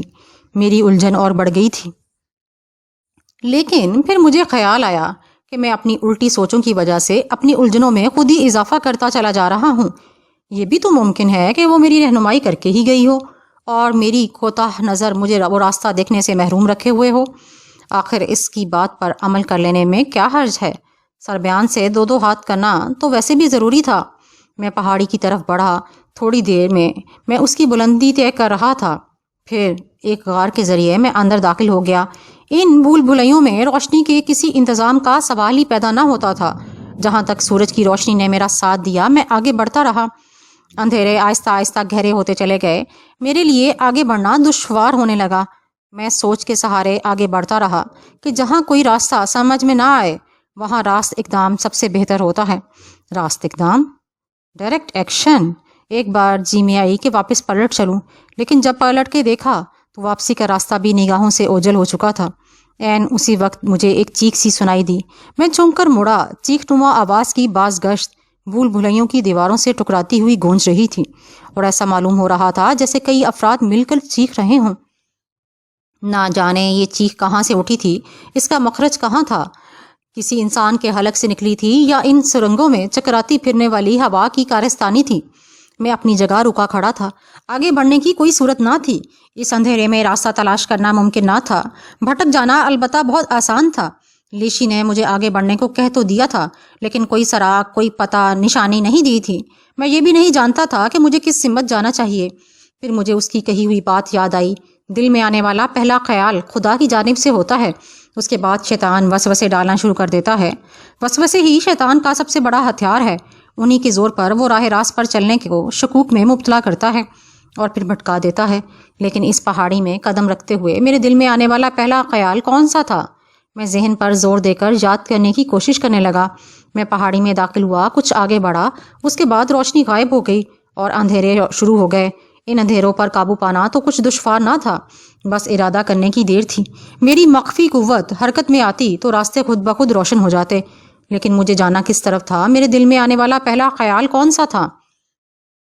ہوا کا ایک جھونکا سرسراتا ہوا میرے دائیں رخسار سے ٹکرایا اور ایک دھماکے سے میرا ذہن روشن ہو گیا۔ راست اقدام، ڈائریکٹ ایکشن۔ ہاں، میں نے یہی سوچا تھا۔ جہاں کوئی راستہ سمجھ میں نہ آئے وہاں راست اقدام سب سے بہتر ہوتا ہے۔ راست کا ایک معنی سیدھا ہے، لیکن راست کا ایک معنی دایاں بھی تو ہے۔ دست راست یعنی دایاں ہاتھ۔ تو کیا مجھے دایاں ہاتھ بڑھانا چاہیے؟ اسی وقت میرے بدن میں سنسناہٹ شروع ہو گئی۔ میری آنکھوں میں ہلکی سی جلن ہوئی اور پانی بہنے لگا۔ میں نے آنکھیں مل کر صاف کیں اور راستے روشن ہو گئے۔ میری مخفی قوت حرکت میں آ گئی۔ اب میں اندھیرے میں بھی دیکھ سکتا تھا۔ میرے سامنے ایک تراہا تھا، سامنے بھی سرنگ تھی، بائیں بھی اور دائیں بھی۔ میں کسی ہچکچاہٹ کے بغیر آگے بڑھا اور دائیں طرف کی سرنگ میں داخل ہو گیا۔ راست اقدام کے دوسرے معافی پر میں جاتا تو سامنے کی سرنگ میں بھی داخل ہوتا، لیکن میرے ذہن میں آنے والا پہلا لفظ دایاں تھا، اس لیے میں نے دائیں سرنگ کا انتخاب کیا۔ تھوڑا فاصلہ طے کرنے کے بعد مجھے سمجھ آنا شروع ہو گئی کہ قبیلے کے لوگ اس پہاڑی میں داخل ہونے سے کیوں گھبراتے تھے۔ اندھیرے کا مسئلہ میرے لیے تو حل ہو گیا تھا، لیکن ان کے لیے ایسا کرنا ممکن نہ تھا۔ روشنی کے بغیر ان بھول بھلائیوں میں 2 قدم چلنا بھی خود کو خطرے میں ڈالنے کا مترادف تھا۔ یہ راستے بار بار رنگ بدلتے تھے، کہیں گہرائیوں میں اترتی گھاٹیاں سامنے آ جاتیں اور کبھی بلندی کو چڑھتی ڈھلوانے۔ اکثر جگہوں پر راستے ایک بلند پل کی شکل میں چلتے ہوئے نظر آتے، دائیں بھی گہرائی اور بائیں بھی۔ ذرا سا پاؤں پر تو چلنے والا نہ جانے کہاں جا گرے۔ باہر سے اس پہاڑی کا رقبہ اور احاطہ ہم عام سا محسوس ہوتا تھا، لیکن اندر گھسنے پر اس کی وسعت حقیقی معنوں میں کھل کر سامنے آئی تھی۔ ایک اور بات جو میں نے نوٹ کی تھی وہ یہ کہ یہ راستے بالکل صاف تھے، کہیں کوئی گرا پڑا پتھر یا کنکر روڑا نظر نہ آتا تھا، اور نہ ہی کسی قسم کی حیوانی حیات سے میرا ٹکراؤ ہوا تھا۔ حالانکہ اندھیری جگہیں چمگادڑوں، بچھوؤں اور سانپوں کی مرغوب جائے پناہ ہوتی ہیں، لیکن یہاں اس قبیل کی کوئی چیز موجود نہ تھی۔ جس انداز میں آپ کو یہ بات سنا رہا ہوں، آپ کو یہ سب کچھ بہت آسان معلوم ہو رہا ہوگا اور آپ سوچ رہے ہوں گے کہ ایسے کسی کام کو انجام دینا تو کوئی مشکل بات نہیں، لیکن میں آپ کو یہ بتانا چاہتا ہوں کہ حقیقت کہانیوں سے بہت مختلف ہوتی ہے۔ ان بھول بھلائیوں کا پرسکوت ماحول، جسے کبھی کبھی ہوا کی چیخیں منتشر کر کے کچھ اور بھی پراسرار بنا دیتی تھیں، اپنے اندر ایسی ہیبت سموئے ہوئے تھا کہ میری جگہ کوئی آدمی ہوتا تو اس کا پتہ پانی ہو جاتا۔ صدیوں سے مونٹی قبیلہ اس پہاڑی کے دامن میں آباد تھا، اور آج تک کسی عام فرد نے اس پہاڑی میں داخل ہونے، اس کے بطون کو کنگھالنے کی کوشش نہیں کی تھی۔ یہی وجہ تھی اس پراسرار ماحول میں چلنا پھرنا اور سانس لینا ہر کس و ناقص کے بس کی بات نہیں تھی۔ میں نے آغاز میں آگے بڑھنے کا جو انداز اپنایا تھا اسی پر قائم رہا۔ جہاں کہیں انتخاب کا مسئلہ درپیش ہوتا، ایک کے بجائے زیادہ راستے سامنے آ جاتے، تو میں دائیں ہاتھ کا ہی انتخاب کرتا۔ ایک جگہ ایسا ہوا کہ دائیں ہاتھ پر ایک دوسری سے ذرا فاصلے پر 2 سرنگیں سامنے آئیں۔ میں بلا تعامل اس سرنگ میں گھس گیا جو انتہائی دائیں ہاتھ پر تھی۔ مجھے کچھ یاد نہیں کہ میرے قدم اس طرح کتنی دیر چلتے رہے۔ گردش زمان و مکان میرے لیے گویا تھم گئی۔ کوئی ایسی نشانی نظر نہ آتی تھی جس سے ماحول میں کسی تبدیلی کا احساس ہوتا۔ ہاں، یہ درست ہے کہ راستوں کی نوعیت بار بار تبدیل ہوئی تھی، لیکن ماحول سب جگہ ایک ساتھ تھا، خاموش، تاریک، پراسرار۔ میری آنکھوں کی قوت مجھے آگے بڑھنے کا راستہ دکھا رہی تھی۔ اندھیرا میرے لیے روشن ہو گیا، پھر اسی روشنی میں آہستہ آہستہ اضافہ ہونے لگا۔ میں سمجھا کہ میری قوت زور مار رہی ہے، لیکن اگر ایسا ہوا ہوتا تو میرے جسم میں سنسناہٹ کا احساس شدید ہو جاتا۔ ابھی تک ایسا نہیں ہوا تھا۔ اس کا مطلب تھا کہ میری آنکھوں کی روشنی اپنی جگہ برقرار ہے، لیکن اندھیرے میں کمی واقع ہو رہی ہے۔ میں جوں آگے بڑھ رہا تھا، اندھیرا جس طرح بتدریج گہرا ہو رہا تھا اسی طرح ہلکا ہوتا جا رہا تھا۔ میرے لیے یہ بات کسی قدر حیرت کا باعث تھی، کیونکہ اس وقت میں گہرائی میں اتر رہا تھا۔ میرے حساب سے اس وقت اندھیرے کو بڑھ جانا چاہیے تھا، لیکن ہوا اس کے الٹ۔ سرنگ اب کشادہ ہونے لگی تھی۔ اس سے پہلے کہ کسی جگہ سے اس کی چھت اتنی نیچی تھی کہ مجھے سر جھکا کر گزرنا پڑتا تھا، لیکن اب چھت سرے سے غائب ہو گئی تھی۔ میں نگاہ اٹھا کر دیکھتا تو یوں محسوس ہوتا جیسے میرے سر پر رات کا تاریک آسمان پھیلا ہوا ہے۔ میں نیلی پہاڑی کے اندر آباد اس پر اسرار دنیا کے قلب تک پہنچ رہا تھا۔ سرنگ کشادہ ہوتی چلی گئی اور ہوتے ہوتے ایک وسیع ہال میں تبدیل ہو گئی۔ میرے جسم میں دوڑتی سنسناہٹ مدھم پڑ گئی اور پھر ایک بلند آواز گونجی، خوش آمدید، خوش آمدید۔ اس دنیا کے پہلے مہمان کو ہم خوش آمدید کہتے ہیں۔ میں ٹھٹک کر رہ گیا۔ یہ کون بول رہا تھا؟ رک کیوں گئے؟ آواز پھر گونجی، آگے بڑھو، ہم کتنی دیر سے تمہارے منتظر ہیں۔ کیا تم ہمیں مزید انتظار کی زحمت میں مبتلا کیے رکھو گے؟ میرے جسم کی سنسناہٹ مزید ہلکی ہوئی اور پھر ایک دم تیز ہو گئی۔ ماحول روشن ہو گیا۔ میں نے دیکھا کہ میرے سامنے 3 وسیع گول چبوترا ایستادہ ہیں اور اس چبوترے پر میرے جانب پش کیے کوئی یوں بیٹھا تھا جیسے بادشاہ تخت شاہی پر برا جمان ہو۔ سربیان، میں نے کہا، تمہارا یہاں تک پہنچ جانا میرے لیے کسی حیرت کا باعث نہیں۔ آواز پھر گونجی اور اس مرتبہ میں نے اندازہ لگا لیا کہ بولنے والا کون ہے۔ وہ سربیان ہی تھا۔ میں بہت پہلے سے جانتا تھا کہ کسی نہ کسی موڑ پر تمہارا اور میرا ٹکراؤ ضرور ہوگا، بس مجھے یہ توقع نہ تھی کہ یہ گھڑی اتنی جلد آ جائے گی۔ جب یہ گھڑی آ ہی گئی ہے تو میری طرف سے منہ موڑے کیوں بیٹھے ہو؟ میں نے کہا، کیا مجھ سے نگاہیں ملانے کی ہمت نہیں کر پا رہے؟ ایک کہا گونجا، ہمت؟ میری ہمت ابھی تم نے دیکھی ہی کہاں ہے۔ چبوترا آہستہ آہستہ گھومنے لگا۔ تھوڑی دیر میں سربیان کا چہرہ میری نگاہوں کے سامنے تھا۔ تم یہاں کس سے ملنے آئے تھے؟ اس نے کہا۔ میں کوئی جواب دینا چاہتا تھا، لیکن ایسا محسوس ہوا جیسے میرے ہونٹ کسی نے سی دیے ہوں۔ سربیان کا چہرہ میری نگاہوں کے سامنے ہوتے ہوئے بھی سامنے نہیں تھا۔ روشنی کے باوجود اس کے خد و خال واضح نہیں تھے۔ کس کی تلاش ہے تمہیں؟ اس نے کہا۔ میری؟ اس کا چہرہ جھلملایا، خد و خال واضح ہونے لگے۔ یا زوالہ کی؟ اور مجھے یوں محسوس ہوا جیسے کسی نے میرے چہرے پر تھپڑ رسید کیا۔ دائیں طرف والا چبوترا کسی کے وجود سے بھر گیا۔ یا فولاس کی؟ بائیں طرف کا چبوترا بھی اب خالی نہیں رہا تھا۔ بولو، اس کی مضحکہ اڑاتی ہوئی آواز سنائی دی۔ کس سے ٹکر لینے آئے تھے تم یہاں؟ میری نگاہیں گویا پتھرا گئی تھیں۔ میری نگاہوں کے سامنے 3 سربیان تھے۔ ہر چبوترے پر وہی نظر آ رہا تھا، وہی چہرہ، وہی نقوش، اور ہونٹوں پر وہی شیطانی مسکراہٹ۔ کیسا لگ رہا ہے اب؟ تم اتنی دیر اس پہاڑی میں داخل ہونے سے ہچکچاتے رہے، صرف اس لیے کہ تم اس جنگ کو اپنی جنگ نہ سمجھتے تھے۔ تم اپنی دانست میں کسی اور کی تلاش میں تھے۔ زیانہ کے شیوش نے تمہیں 2 نام بتائے تھے۔ اس وقت سے لے کر اب تک تم ہی ان دونوں کو ڈھونڈتے رہے ہو، ہے نا؟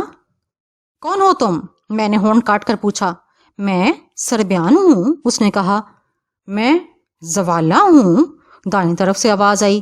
اور میں فولاس ہوں، بایاں وجود بولا۔ لیکن ہاں میں جانتا ہوں کہ تم کیا سوچ رہے ہو۔ یہی نا کہ ہم میں سے کون کیا ہے؟ میں تمہاری مشکل آسان کیے دیتا ہوں۔ میرے کئی روپ ہیں، ہر جگہ میں ضرورت کے مطابق روپ بدل کر سامنے آتا ہوں۔ زیانہ والوں نے کبھی مجھے دیکھا نہیں، وہ مجھے زوالہ اور فولاس کے نام سے جانتے ہیں۔ میں ان کی سرزمین کو اپنے مقصد کے لیے استعمال کرنا چاہتا تھا۔ اس کے لیے ضروری تھا کہ وہ میرے ساتھ تعاون کریں، اور یہ تعاون دہشت اور خوف کے بل پر ہی حاصل کیا جا سکتا تھا۔ ان کے ذہنوں پر اپنا خوف بٹھانے کے لیے میں نے زوالہ اور فولاس کا روپ استعمال کیا۔ ابتدائی مرحلے پر مجھے مونٹی قبیلے والوں کی ضرورت تھی۔ انہیں اپنے تابع بنانے کے لیے میں نے سربیان کا روپ استعمال کیا۔ ان کی روحوں کو مسخر کرنے کے لیے میں ان کا روحانی پیشوا بن گیا۔ روحیں؟ ہاں، میں روحوں کا شکاری ہوں۔ آج تک زیانہ اور مونٹی میں جتنی غیر طبعی اموات ہوئیں، ان کے پیچھے میرا ہی ہاتھ تھا، اور سب مرنے والوں کی روحیں میرے قبضے میں ہیں۔ اب میں زیانہ کی سرزمین پر روحوں کی چھاونی آباد کروں گا۔ میرے دشمن اسے قید خانے کا نام دیتے ہیں، لیکن میں انہیں وہاں سپاہیوں کی طرح بساؤں گا۔